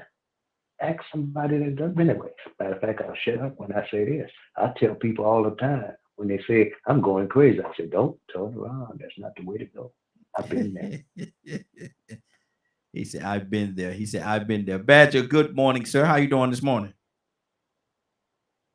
Another beautiful and blessed day. Yes, sir. Yes, sir. Good morning, everybody. Good morning to you. Good morning to you. What's on your heart, brother? Man, I don't know what the original topic started off this morning was. Man, you know, this is where I Wednesday, brother. We don't have about 10 topics today. Man, what's the current one? So that way I know exactly what was said. Talking about war going to war and battling a civil war, if you will. Are we equipped? Should we even think about it? Or are we already there? I think we're there, just not in the same place as we were before. To me, it's more of fighting battles legally. You know, like the stuff that I sent some of you guys yesterday about what a couple of people are here in Texas fighting right now is the foster system and child care and stuff, and people catching them falsifying documentation. And they're taking the people to court and all of that kind of stuff. So I think a lot of our fighting for balance, quality, and all the good stuff that us good human beings have been wanting. It's legal battles. In my eyes, different depending on the state you live in, also changes how hard you have to fight. And sometimes it even can boil down to what small town you live in. Like one of the battles I have around here is trying to get people to speak up and stuff and not be so terrified to speak. Why do you think they're afraid? Oh man, some of the black folks I've talked to literally think that they'll just be killed in one way, shape, or form, and the white folks think the same thing. But they don't think or do things a certain way, they're going to be outcasted, their kids are going to be harmed, and it's almost like it's still stuck in that Jim Crow era. And it's slowly getting away from it, but this place is very behind. Wow. So I think a lot of the fighting, and I think some people have this idea that war is done with guns. And in my perception, most of the time a war doesn't start until somebody speaks against another. Good deal. 508-924-3521. 508-924-3521. Captain, do you think, and not trying to dispute anything that was said, but do you think even in the year 2022, people are still in that mindset to think that they're going to get killed if they speak their opinion or voice how they feel about certain things? I don't know. I don't know. I'm not in that type of. I'm not hanging around with them kind of folks that's afraid. You know, I'm in the nation, man. You know, and I just don't surround myself with fearful people. So I'm not in that cycle. I do believe that, you know, we have a lot of distractions. I think they just did a thing that yesterday was on the news that they said that marijuana and its potency is the number one reason that people are becoming addicted to marijuana. Well, you know, there's people that think marijuana that's in the hood is medical marijuana, but that ain't the case. But this young generation, you can smell them when they come down the street. But everybody who used to smoke marijuana, I was one of them, you know, it makes you very complacent. I ain't never seen people smoke marijuana and want to fight. No. I've never seen dudes out there duking it out because they just got through smoking weed. Mm-hmm. It takes away the aggressiveness. It makes you very docile. It takes away your willingness to fight on the physical level, so you'll sit there and philosophize, smoke some weed, and philosophize to justify why you ain't got to get out there. Mm-hmm. No, man, my fault, I'm going to just go chill. I think they have dumbed down our generation by flooding our community. And even though, I mean, there are people that smoke weed for whatever reason, but I think it has done a lot to destroy the aggressiveness for our young people willingness to fight. It just makes you laid back. It just makes you chill. And I think with all this, I mean, you see more women smoking weed, young girls smoking. And I mean, you can almost, people get in your car, you can smell it. It just makes them laid back. They don't have that fight. I heard what Curtis said. Curtis' sons is an exception to the rule. Everybody like that Curtis. Young people willing to kill each other if you rise up against them. But man, the police shooting us down. I ain't hearing no young people shooting the police down. Mm-hmm. So we pick and choose who we want to fight. So no, I don't believe people are afraid. You know, I don't run with people like that. Mm-hmm. You know, I don't run with scared people. Exactly. That's all I got. Good deal. Good deal. Curtis, what's on your heart, brother? No, what's on my heart is I agree with what Brother Minister just said, Cap. I just also see where we're at the beginning of that fight. We're at the beginning of that pushback. I don't think you're going to see it massively yet. I can tell you what, though. Is I know that the work that those older than me, right? Mm-hmm. Here's how I their work, right? One, we will never, ever in the history of America see another black leader like Martin and Malcolm, Mecca. We will never see them publicly lynched the way that we saw that. We will never see that again. We ain't gonna take that. We ain't gonna tolerate that. I believe that because you're at the beginning of it, we will never publicly witness another situation like George again. We will never. You may shooting and this, that, and the third, but even that's starting to boil over. These young folks, they not playing, man. They not playing. Now, I remember doing a play, and I remember playing Malcolm X, and I remember Malcolm saying in the play, these same folks that sat in your nonviolent meetings and sat peacefully and get their heads beat in, they go back into their own communities and very same violence that was committed against them. It's the rage. He said they stab families on top of families out here till you can't breathe no more, right? And I can see where that has happened, but I am not going to take away from the fact that there is strides being made, and this younger population is not going to return. They are not going to return to business as usual. They're not going to go back to I guess you could say separate but equal. They're not going to go back to a white water fountain and a black water fountain, or getting up and giving up to a white person on a bus, or walking in the curb, walking in the gutter because a white person is walking down the curb. They ain't going back. I'm telling y'all, they. And that may be before. That may be when we see the full thing, the full fight start. I think about old girl out of Missouri. Wrap it up for Curtis. No more time.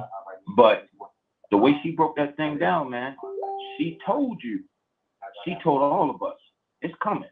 When she talked about if you played a Monopoly game and you played it for 400 years and you didn't allow for me to play And then once you allow me to play, you give me less money. And then once I still amass money, you start taking more money from me. And she was like, you know what? We can burn it down. Mm-hmm. Good deal. Own nothing in here. Mm-hmm. Leonard. I'm sorry. They so numb. We ain't doing. Okay. Hold on, Curtis. Gotta keep it moving, brother. Whatever happened, and why a lot of people don't want to talk about or have a conversation on Marcus Garvey? There's no such thing as nobody don't want to have a conversation. Mm-hmm. We participate with brothers that do it annually and regularly. If you're a follower of Marcus Garvey, then that is what you choose to follow. Mm-hmm. Be about the things that Marcus Garvey was about. Mm-hmm. You know, not just to sit up there, just hold his name up as if it's his name that causes change. Mm-hmm. That's not how that works. You know, we have associations that are dedicated to those types of moves like Marcus Garvey was making. Mm-hmm. You have to plug into them instead of sitting around talking about what ain't nobody else doing. Mm-hmm. You're not doing it. Now, when you say you, are you talking about me specifically or as a whole? No, I'm talking about anybody who acts as if nothing's being done. Okay. It's like Curtis said. It been started. Where you been? Mm-hmm. Mm-hmm. See, everybody think the first time they hear something is so significant. It's significant to you. Mm-hmm. You got folks on this phone right now, been fighting over 20 years. Well over 24 years, dedicated to it. Mm-hmm. You know, and so when people talk about what is not happening and ain't nothing gonna be done and all, no, you're not going to be doing it because everybody else is. That's why when you talk about, I hear people talking about the fight. Are y'all talking about fighting with y'all hands and rocks and guns and all that? Is that what y'all gonna do, really? Because we ain't seen no fighting nowhere but in your community. Mm. Wow. Okay, against one another. We ain't seen you show up with that much energy where it really counts when it comes to leadership. Well, again, I have to say, we can't paint with such a why I'm stopping your time. Right. So there are fights going on everywhere. You just have to pick which side you're gonna be on and be about their business. Mm-hmm. Okay. Trust me, you ain't gonna invent nothing new. You know how some people come along. How you gonna tell somebody that been fighting over 20 years they don't know what they doing, they ain't did nothing, and we need to do something else, but you have no idea what you need to do? Mm-hmm. Wow. Cassandra? Yeah, I've been listening to everyone and I know I mentioned, history and talking about Moores Ford Bridge in Georgia. Do we realize that Moores Ford Bridge, those people were lynched in part because of the 1946 Democratic primary, which was the first year that Blacks were allowed to vote in the Democratic primary in Georgia. And then Governor Eugene Talmadge, who was considered one of the most racist governors in the South, ran his campaign on the issue that if you reelect me into this position again, niggas may vote in this primary because the federal government said so, but I promise you they will not vote in the next primary. Now we have a governor in Georgia in 2022 that has fought to still suppress, and they are trying to pass laws and have passed some laws that will suppress certain groups of us in the state of Georgia from voting. There is a fight going on, and some of us, like Leonard said, we've been in the fight. Mm-hmm. I've been in the fight. I do whatever I can when it comes to getting people to vote, going out there canvassing, whatever it takes to try to make us know that we are not that far from 1946. There are people still saying right now, if you put me in position, I'll see that niggas get in their place. Wow. Mm-hmm. Okay, I didn't think she was about to stop right there. I thought she was going to keep going. I didn't. She caught me off guard when she stopped all of a sudden. Rico, talk to me, brother. Yes, man from the SCLC still on? Yes. I want to ask him a question, then I'm gonna make my point. Participation, enrollment, or just even I'm going to say traffic. I'm going to say, as far as inquiries from other people. What is enrollment and interest in like in the SCLC now compared to in the past?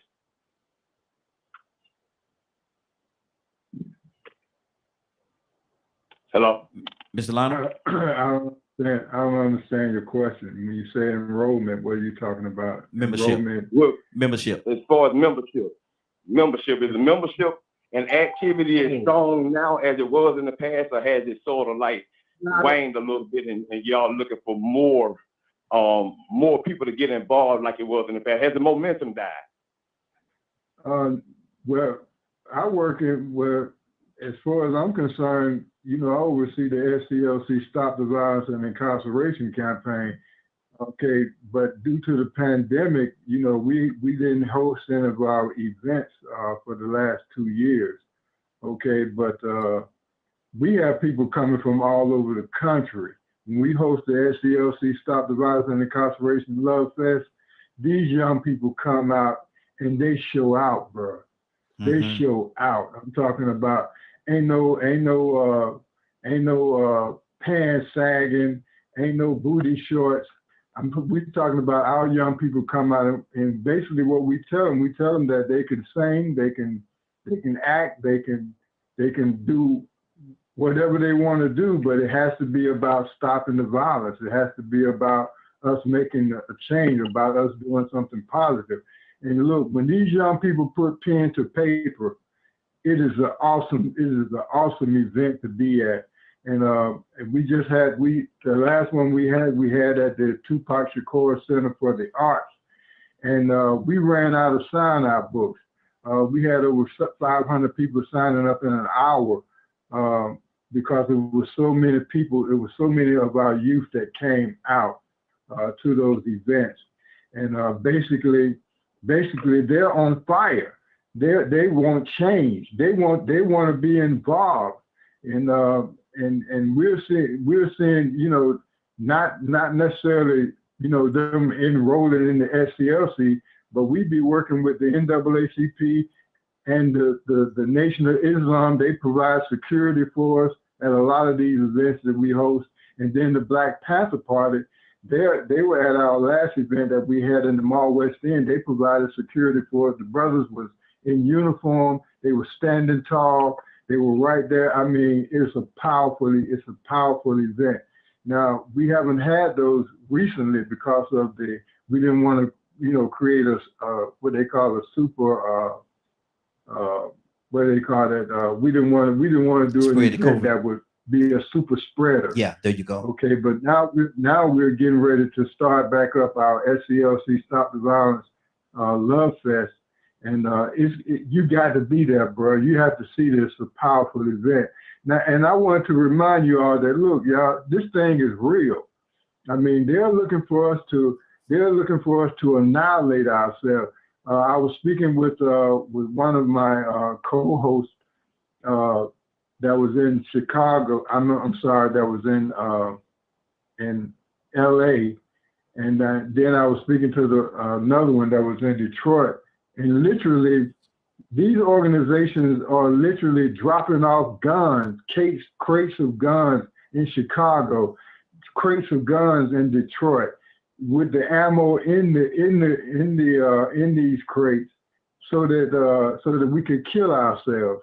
They're putting it out there. They're not only flooding our communities with drugs, but they're also flooding our communities with weapons. And our youth are getting these weapons, and we are killing each other. So we had to change our focus.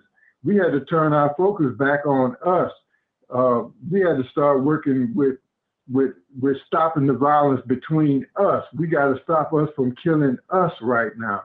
And that's what been our greatest success right now. they're on fire, bro. They're on fire. The youth are on fire out there. Or what we could call the millennials, they're on fire.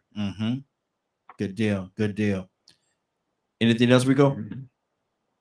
Yeah, well, see, the reason why I asked that question was because in my city and in a lot of other cities I've been in since then, the SCLC doesn't exist anymore.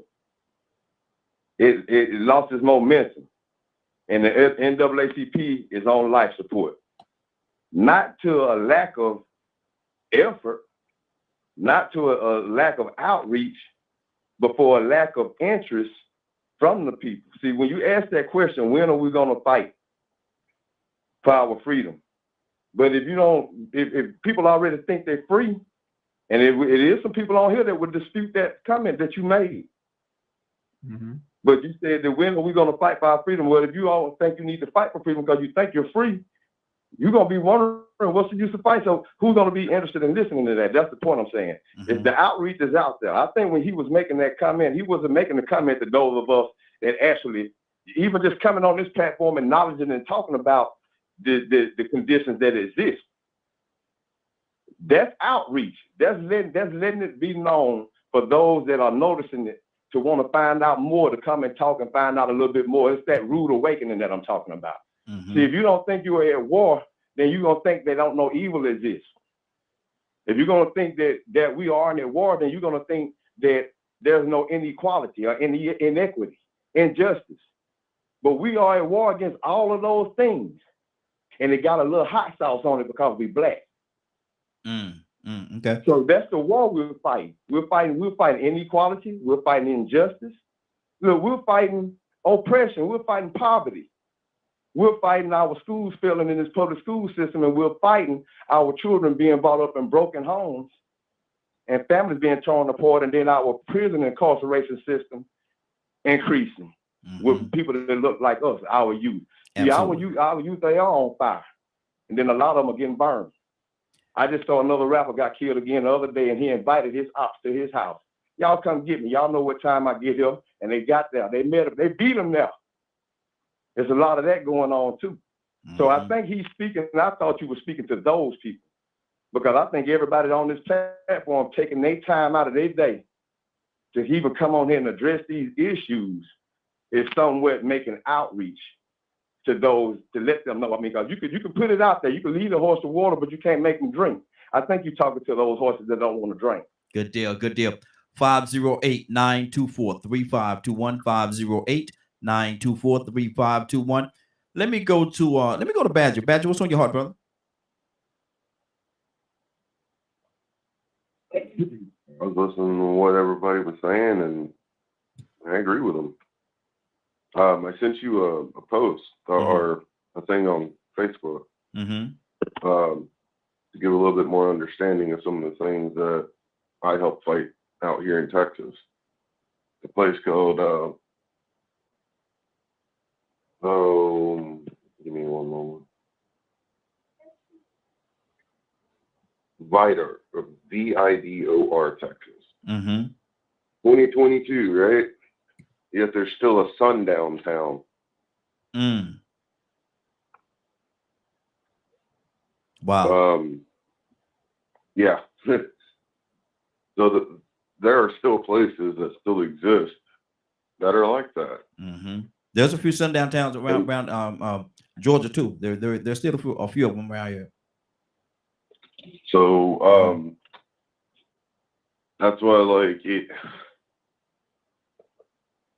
And to me, that's one of the things, like, that there's so much going on, and then you have to add in voting rights. You've got to add in, you know, the towns that are still like that are here and there, you know, in most southern, I think it's more in southern states than northern ones. I don't think I really came across any northern ones yet. And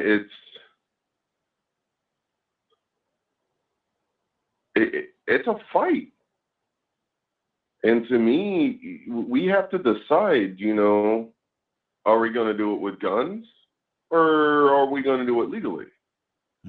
It's one of the things I brought up before when we were on a similar topic of there are laws in place for hate groups. It's just getting the government and the police and stuff to actually do what they're supposed to do. Primarily the FBI. They're supposed to investigate and, go after that kind of stuff. As opposed to. Huh? You say supposed to. Supposed to. The laws are there. It's just making them do it. Exactly. And that's one of the many things that we have to fight. I was hearing, I don't know what his name is, but the SCLC.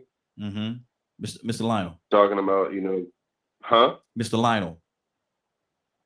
Lionel? Yes, his name is Lionel. Lionel. Talking about the guns and stuff like that, the guns and the drugs. But I also agree with them. The ones that they call the millennials are doing a lot of amazing things. I know, and like I mentioned about the what they're doing down here in Texas right now, down by Austin. One of the people I know is called Candace Matthews, I believe. Fighting the health department and child services and all that kind of stuff right now because of all the stuff that they do, especially to minority kids. Wrap it up a bit better. So I just really hope people that are listening today realize that that a lot of us might not be fighting with guns. We're fighting with words and knowledge and laws, using the tools that we do have against those that would rather us stay ignorant and not know what they are. Good deal. Good deal. Goddess, good morning. How you doing this morning? Good morning, everyone. Good morning. Is the fight still ongoing, Goddess? Oh, the fight is still ongoing. The fight is still ongoing, and I'm a soldier. I just want to put that out there. And the young man was just speaking earlier about the SNLC. We need to do a movement, and that movement needs to go across. So if you got SNLC offices across the United States, because I've never heard of them in Kansas City, Kansas or Missouri. So not saying they don't have them. I just ain't never heard of them. So that means they not out here speaking. They're not out here putting themselves out here. Our NAACP is they not really a strong basis. Someone spoke, but we do got the new Black Panthers, and they on the mission right now. But what I wanted to say is that I wanted to address some of the things that Badger was saying. We might have the laws, we might have all that, but if you got the wrong people in the offices who's not going to enforce the laws, that's where the problem is. That's where the major problem is, and that's what we're having a problem with. We're having a problem with the FBI and the police department, the police officers, or the police union, should I have such a relationship that they don't do any investigation on certain stuff. So that right there is one of the major reasons. And so choosing who you have, but removing this is just what I've seen in the past, but removing someone who's part of the police union, the FOP, that even gets even harder. Now you can choose your police chief, but choosing your FOP, because your FOP is who runs the police department. That's what I've been seeing. Okay. Good deal. Yes. I'll put the information out on your Facebook page. Because this is what we do. New Order National Human Rights Organization. If you interested in the SCLC and they don't have no chapter where you at, follow that link that I just posted on Facebook. You can reinstate and form your own chapter of the SCLC. Okay. Absolutely. That's good. That's good. Cassandra. Thank you. Absolutely. Cassandra. Cassandra, you there? Cassandra going Yes, on? sir. I'm here. Okay. I'm here. What's on your heart, sis? Talk to me. No, I mean, everyone, you know, is making valid points. Yeah, and this is cliche, but if we want to see change, what do we always say? These are change that you want to see. I think Rico would be great to start a chapter in his area. That's what I mean. Yeah. He's an advocate. He's passionate about justice, and that's what it's all about. So then we have to be. That's my biggest thing. And even if I talk a lot, I do more than I talk about. You understand what I'm saying? So I don't want to just say, yeah, we need to do this, we want to do that. I want to be that person that is actually doing it, and I am. And I am, just like Leonard, just like Chap, just like Reverend. I don't even know if he knows who I am, but, you know, we've been in each other's company with Tyrone Brooks and Nathan Knight on several occasions. But these are people that are actually doing something and making the difference. Yeah. And that's what I believe in. Good deal. Good deal. Cap, talk to me, sir. Man, you know, I was just thinking, Raheem, how honored I am to be on this line of Morning Glow with some of the most brilliant people that I have met. I mean, there's no question that steel sharpens steel. And I have been sharpened by the conversations and the input of the brilliant minds. And I'm not saying this, family. I'm not trying to flatter y'all, for real. You don't even know on a daily basis, Leonard, how much I quote you. Curtis, you don't know how much I quote you.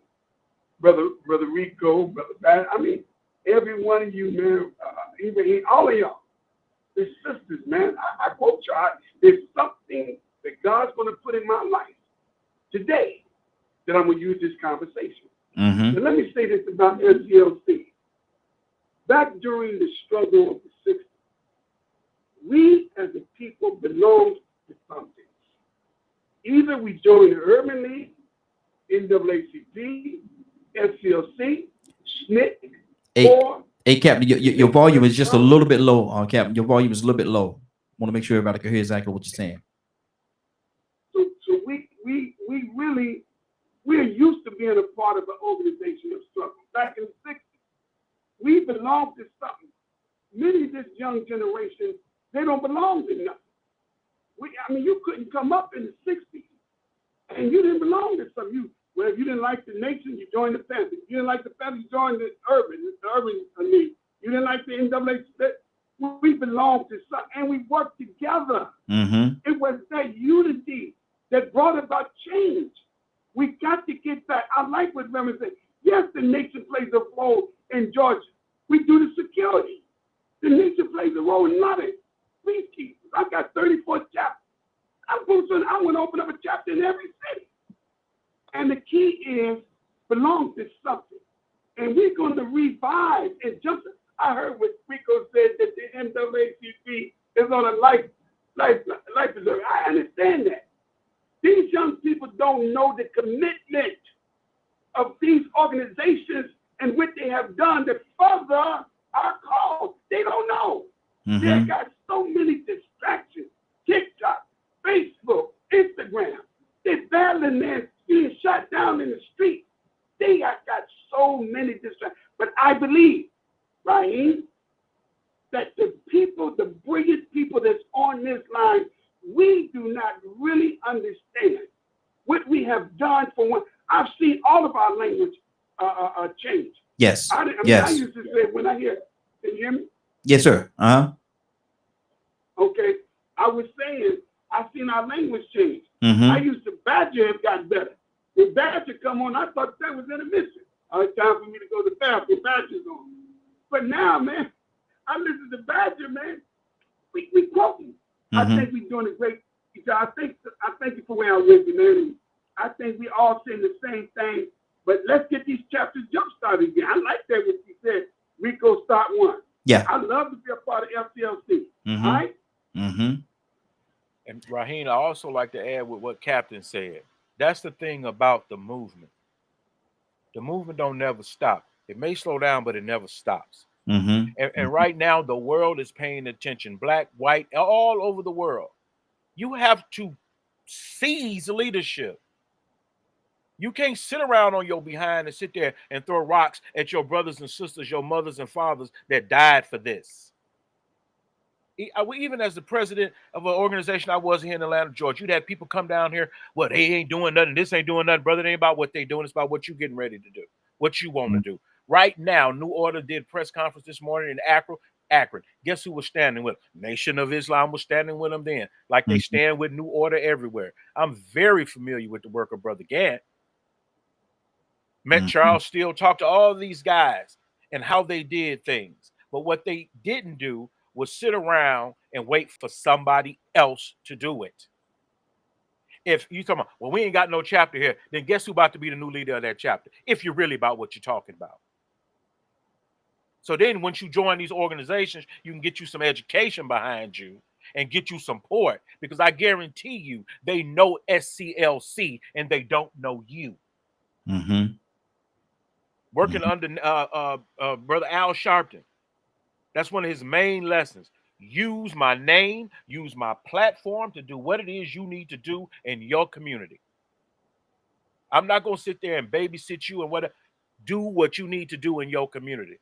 Don't think I always got to come down there and do. No, that's not what it's about. It's about you pulling more people into this fight and getting strategically aligned with the movement and continue to move forward. Good deal. Good deal. 508-924-3521. 508-924-3521. Having a conversation today, y'all. We're having a conversation. We're talking about it. Toussaint, what's on your heart, brother? No, I'm basically just listening how the pieces are being placed together. And that's a good thing. You know, if you don't have something, somebody recommends that you do something about it. You give the information, you put it out there, make it accessible. That's how things work. Yeah. Let's start somewhere. And I don't mind being ignorant, but staying ignorant is a real problem for me. Wow. So if I can get some information to make me better, then I can do something about my ignorance. I'm just saying. Old folks say, when you know better, you do better. Ain't that what they say? When you know better, you do better. That's something they've been saying for as long as I can remember. And I remember a little bit. I don't remember a lot, but I remember a little bit. Lionel, what's on your brothers and sisters, can I add something? Absolutely. Can I add? Okay, this is Pastor again from the SCLC Stop the Violence and Incarceration campaign. Yes, sir. You know, when we started this campaign, you know, the question was asked to me, how are we going to reach the youth when, you know, basically our movement started in the church. Okay, people don't come to church anymore, so they asked me, well, Pastor Gant, how you going to reach this generation? I said, we're going to have to reach them where they congregate at every day. And they say, well, what are they congregating at? I say, they're congregating online. Yeah. They're congregating online. So we started the SCLC Stop the Violence campaign online. We started online. And that's how we were able to reach the masses, because, you know, our battle, you know, I had to tell the pastors, I'm the chairman of Cobb County SCLC, and then I'm the outreach coordinator for the Baptist Ministers Alliance in Atlanta. Okay, so I had to explain to them that, look, brothers, our pulpits have changed. Our pulpits are now we're going to have to go online. We're going to have to go where they're congregating at every day, and that promoted our success in being able to reach these people, because that's where we have to reach them at, where they congregate at every day, and they're online. So there's a lot of people that are involved. They're hungry for knowledge. They want to be part of the change. We have to reach out to them where they're congregating at every day. Absolutely. And that's a good point right there. You got to, Tucson says this all the time: meet a person where they are. Yep, meet a person where they are. Somebody said they need your contact information. Mr. Lionel, how can someone get your contact information? Okay, we have several. We have the SCLC Stop the Violence and Incarceration pages. That's on Facebook. It's on Twitter. It's, you just type in SCLC Stop the Violence, and bam, it'll pop up right there for you. Now, how you say bam, it'll stop it right there. It'll pop up there for you. You say bam, right? Yeah. Yeah, it's right there. I mean, we're reaching the masses through our online campaigns. Absolutely. Curtis, talk to me, brother. God is coming to you next. I just came back in. I had a situation with one of my clients, but what exactly am I? The brother just said something very crucial. Because if you pay attention to what we're hearing and what has been coming out in the reports and the investigations by the Federal Bureau of Investigation, a lot of these folks who are being, should I say, coerced and or pushed towards a white nationalist movement has been being what's the word I'm looking for? I'm looking for the word they use to make it sound kind of soft, but to be exploited, the means that's being used to exploit the average American, the average white American, is the internet.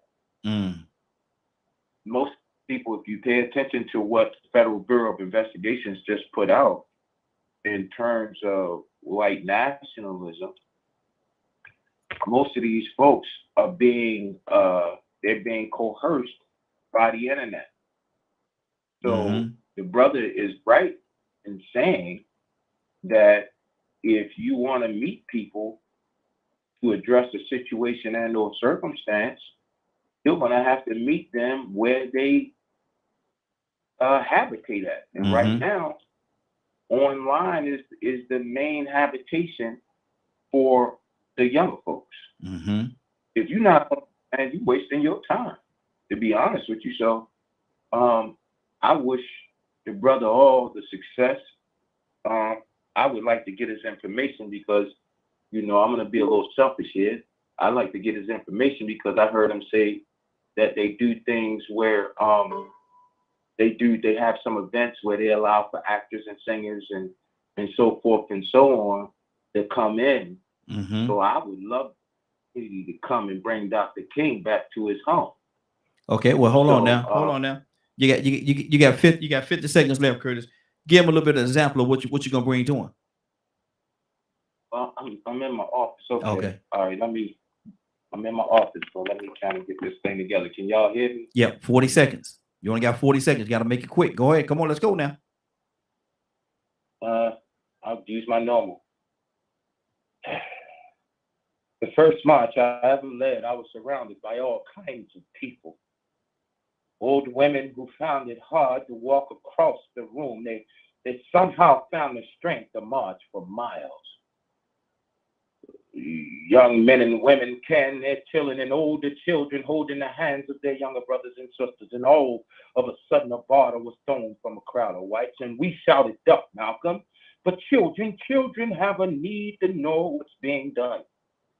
father struck this young child. It cut the whole left side of her face. Now, none of us had time to be angry then. We rushed to protect her, to comfort her, to worry about stopping the bleeding, but we marched on.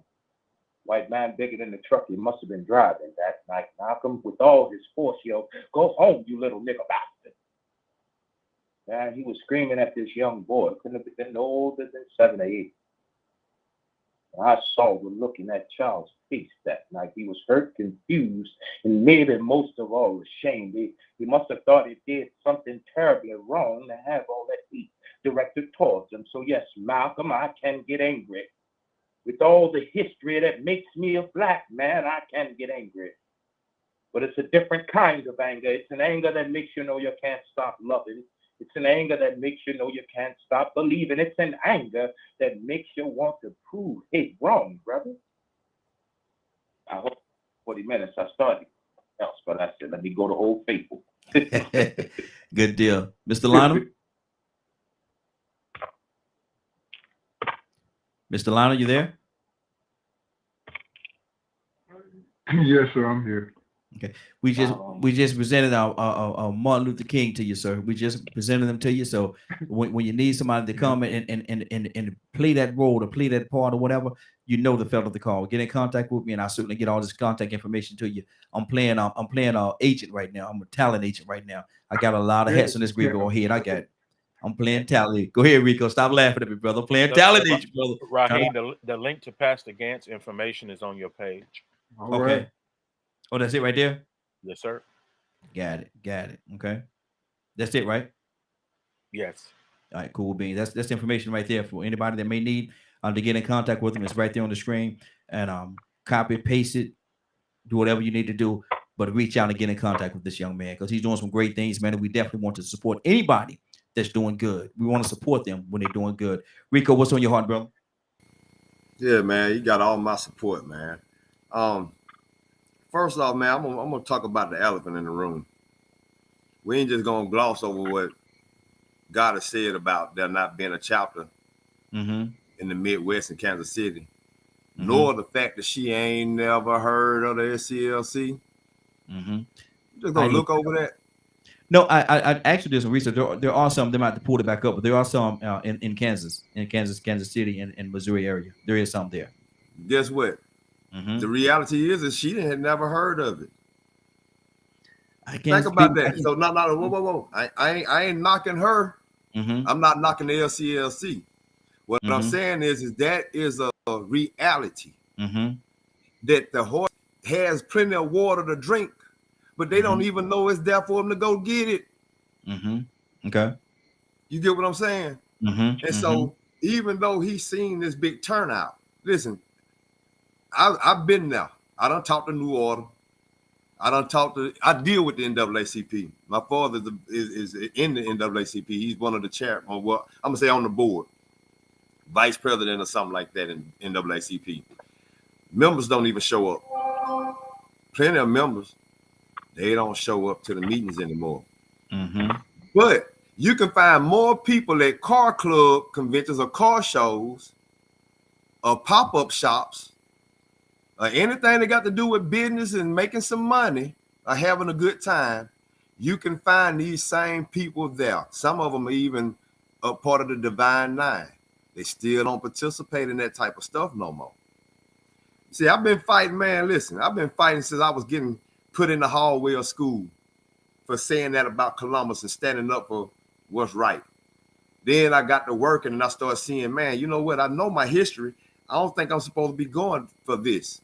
I don't believe in unions, but I'm going to fight for myself. And then I ended up joining the union. Then I ended up being a representative, all because people saw how I fought for myself. They said, well, you know what? We want you to fight for us too. We ain't never had a union rep like that.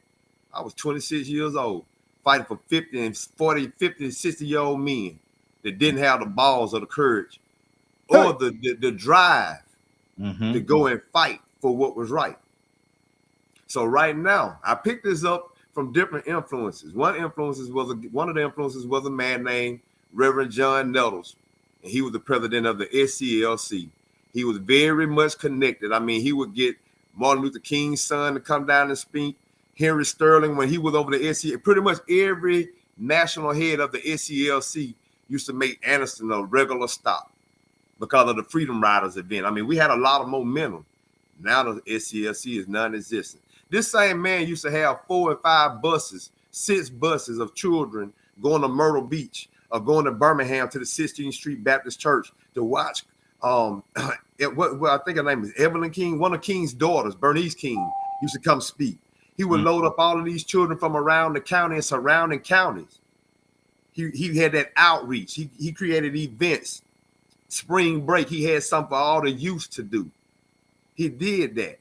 Now these people that after he died, people got in his position, they didn't do that. They lost the momentum. Now you have people that know about Martin Luther King, but don't even know about the SCLC. That is sort of out of, I ain't gonna say it's out of order, but that's sort of strange.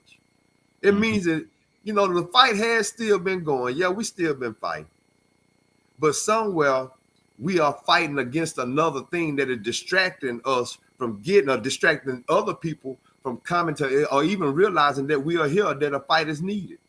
That this information is out here. So, you know, I'm talking right now, you know, the councilwoman the young woman that ran for councilman that you know that I talk to all the time. That's his granddaughter, Reverend Nettles, the man that was over the SCLC, the one that had all these programs, the one that had it here. That's his granddaughter. I'm sort of putting her on top of what he was doing because she never really got to meet him. She just got his spirit of him. But that's who I'm working with. So I appreciate Cassandra saying that. I appreciate the guy coming, Mr. Lionel coming on here, because I actually have been saying to myself that I prefer the SCLC over any of these organizations. You know, and so I appreciate them saying that they feel like I could do that. And believe me, it's in the work. I don't get on here and toot my horn about everything either. You know what I'm saying? Sometimes I keep things to myself, but I am working with his daughter to get the SCLC back started again, because the organizations that do exist already have their path, and whatever flaws or infections they have them too. Good. Let me tell y'all, I looked it up, the SCLC in Kansas. The president is Reverend Dr. Vernon Percy Howard Jr. And they got the whole board, they got the whole page here. If anybody wanted, I could definitely send it to them. But yeah, this is the one that's they say they're doing a lot of great things too. They got a little link here where you can actually join and become a member, a corporate sponsor. You could donate and become a member of the SCLC. All that's here. So, you know, that's certainly it is there. But like I say, I don't know why, you know, it's not known. I can't speak on what they're doing or how they're reaching out and different things of that sort, but I can say that they are there. Goddess, what's on your heart? You talking about the one in Kansas, Missouri? Yes. Which is 2 different states, Missouri and Kansas. I just looked up the one you said. So when you said Kansas City, I looked up Kansas City. That's, you know, I understand what you're saying. Yeah. And I'm sorry, I didn't make a distinction on that. But yeah, I've heard it's him, but I've never heard them do anything big or huge. Okay. Especially with all the killings, we have 2 pastors that come out that actually started their own deal, and they're the ones to speak up for the community, for the ones that we, like when we did the Black Lives Matter, and we also had 2 pastors come in and help stand to get Cameron Lamb when he was killed wrongfully by the police in his house, and you know, some of the wrongful police killings there were, but the SCLC was not there. And it is what it is. Now that I do know, because you know, I was heavily involved in all that. We also had a couple of the attorneys big attorneys come up, but they were not there. So Lee Merritt came, and so okay. But for see, the family. My thing is, you know, we certainly not going to get on here and bash any organization for what they're doing with it. I'm not bashing any. I'm just saying that I didn't see them there. I'm not bad. I didn't say anything negative. I said I did not see their presence. Yeah. Listen to what I'm saying, sis. I'm just saying. I don't want you to take my words out of context. Okay, but and sis, I don't want you to talk over me. So listen to what I'm saying. I'm gonna give you opportunity to say everything you want to say. Okay. But my thing is this right here. I'm saying that we're not gonna get on here and bash And I'm not saying that we are bashing, but I don't want people to come across and thinking that we're bashing any organization. That's not what we do here. Go ahead. By saying that, to me seems like you're implying that. No, sister, if it seems like that's why I spoke over you. No, I'm because not. That's not what's being implied. I'm just saying I did not see their presence. Okay, there. that's fine. That's fine. My thing is, I was just saying that I just don't want it to come across as if we're doing that, because I don't want anybody to leave here saying that, the Morning Glow they're bashing. No, we're not bashing nobody. You're not bashing anybody. And I'm just saying, I just don't want people to listen and hear something outside of what we're actually saying. But go ahead, sister. No, I'm done. That's it. I agree with what's his name, and we all need to work together. Mm-hmm. And that's been one of the major problems within our community. Everybody want to take the big stand instead of work together as a group where we can come to one agenda. Absolutely. And that's what the captain has said, and that's what we need. Absolutely. Great point, sis. Let me go to Cassandra. Cassandra, what's on your heart? Yeah, I agree with Goddess and with Cap. We could do so much more together than we can apart. And I think that is the big difference between a lot of the organizations that we are critical of. People are critical of organizations and people for what they're doing. But if you would just put you aside and work with people. I work with all kinds of organizations, everybody, from sexual assault, domestic violence, bullying groups, civil rights groups. It doesn't matter. If they're doing something that's for equality and justice, I'm in. And guess what? I don't have to lead. I get in at the back of whatever they're trying to do. I'm there. I'll try to help. And that's, and we've heard a lot of people talk down Black Lives Matter. I'm sorry that young group, I think they did amazing things. They actually changed the world. Those few young Black people changed the world view on Black people worldwide. So we can have our problems with them, or they gay, they this, they that. All I'm saying is they're doing the work. And if somebody is doing the work and standing for what is right and what is just and what is equal, I'm behind you 150%. That's good. That's good. Badger, what's on your heart, brother?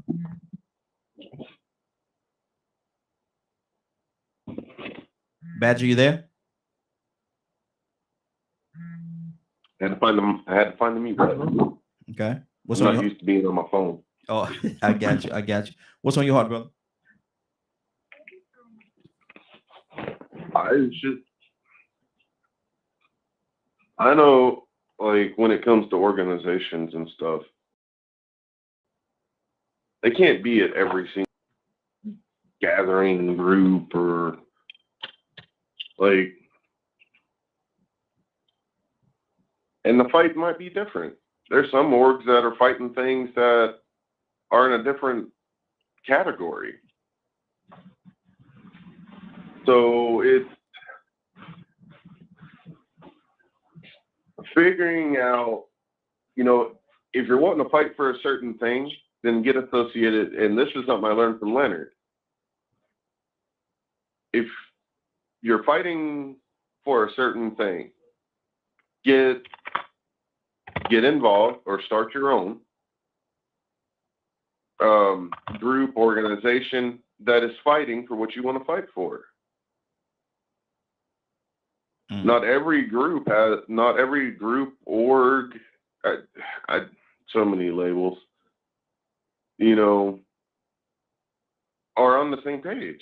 There's some that primarily only focuses on mental health. There's some that primarily focuses on the police brutality. There's some that primarily focuses on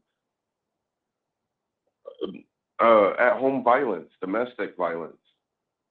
So, like, it's, as an individual, there are orgs and groups out there that have that same drive for those issues that we deal with. Like Earth Mission 451. You just white. Thanks. Go ahead, Badger. You just got to find them. And as I'm pretty sure Leonard had said, as you've said, there ain't no organization I probably can't find. And a lot of people know how to get a hold of me. So if you want to figure out what orgs in your area or whatnot that's fighting what you want to fight, get a hold of me. Good deal. I'll help you find it. Good deal. Good deal. We actually at 10:01 ready to get on out of here. But before we do, I want to touch a few more people. Give me your quick version of what you're going to say before we leave out of here. Mr. Lionel, anything on your heart before we get out of here? Well, I have to quote my grandmother. Something that she used to always say, you know, switch makers move. Switch makers move. Yeah. We as a nation people, you know, we have a tendency to come together when something tragic happens. We got to get beyond that. And I think our main focus has to be on us right now. We got to stop killing us. We got to stop killing each other. And that's our primary focus this year. We want to stop black on black. You know, we want to stop us from killing each other. We want to stop us from going to jail. They laughed at me when I said we're going to have to boycott the jail. They say, boycott the jail? How are we going to boycott the jail? I said, yes, we need to stop going to jail. Yeah. Yeah. Okay. Yeah, exactly. Okay, so that's what I would end out. You know, switch makers move. We're gonna have to come together as one nation of people, looking past our religion, looking past our particular interests. We all got to come together as one. Exactly. Exactly. Toussaint.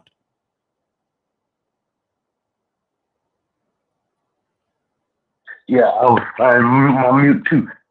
I don't even get mad at those that don't participate or even the weak, because what good is the strong if you can't lift nobody else up that's possibly weak? So it takes us all. Somebody needs to be the encourager. Somebody needs encouragement. So it is what it is. We don't put shade or discredit or whatever the case may be. And just because it sounds like that, that's not, maybe it's not what it is, because everything that's real is not what you hear. Exactly. Sometimes we just misread people. Good deal. Good deal. Kurt, anything on your heart, brother? Somebody got a big dog. Church has shown that if you believe in the justice of mankind, you will always benefit from God.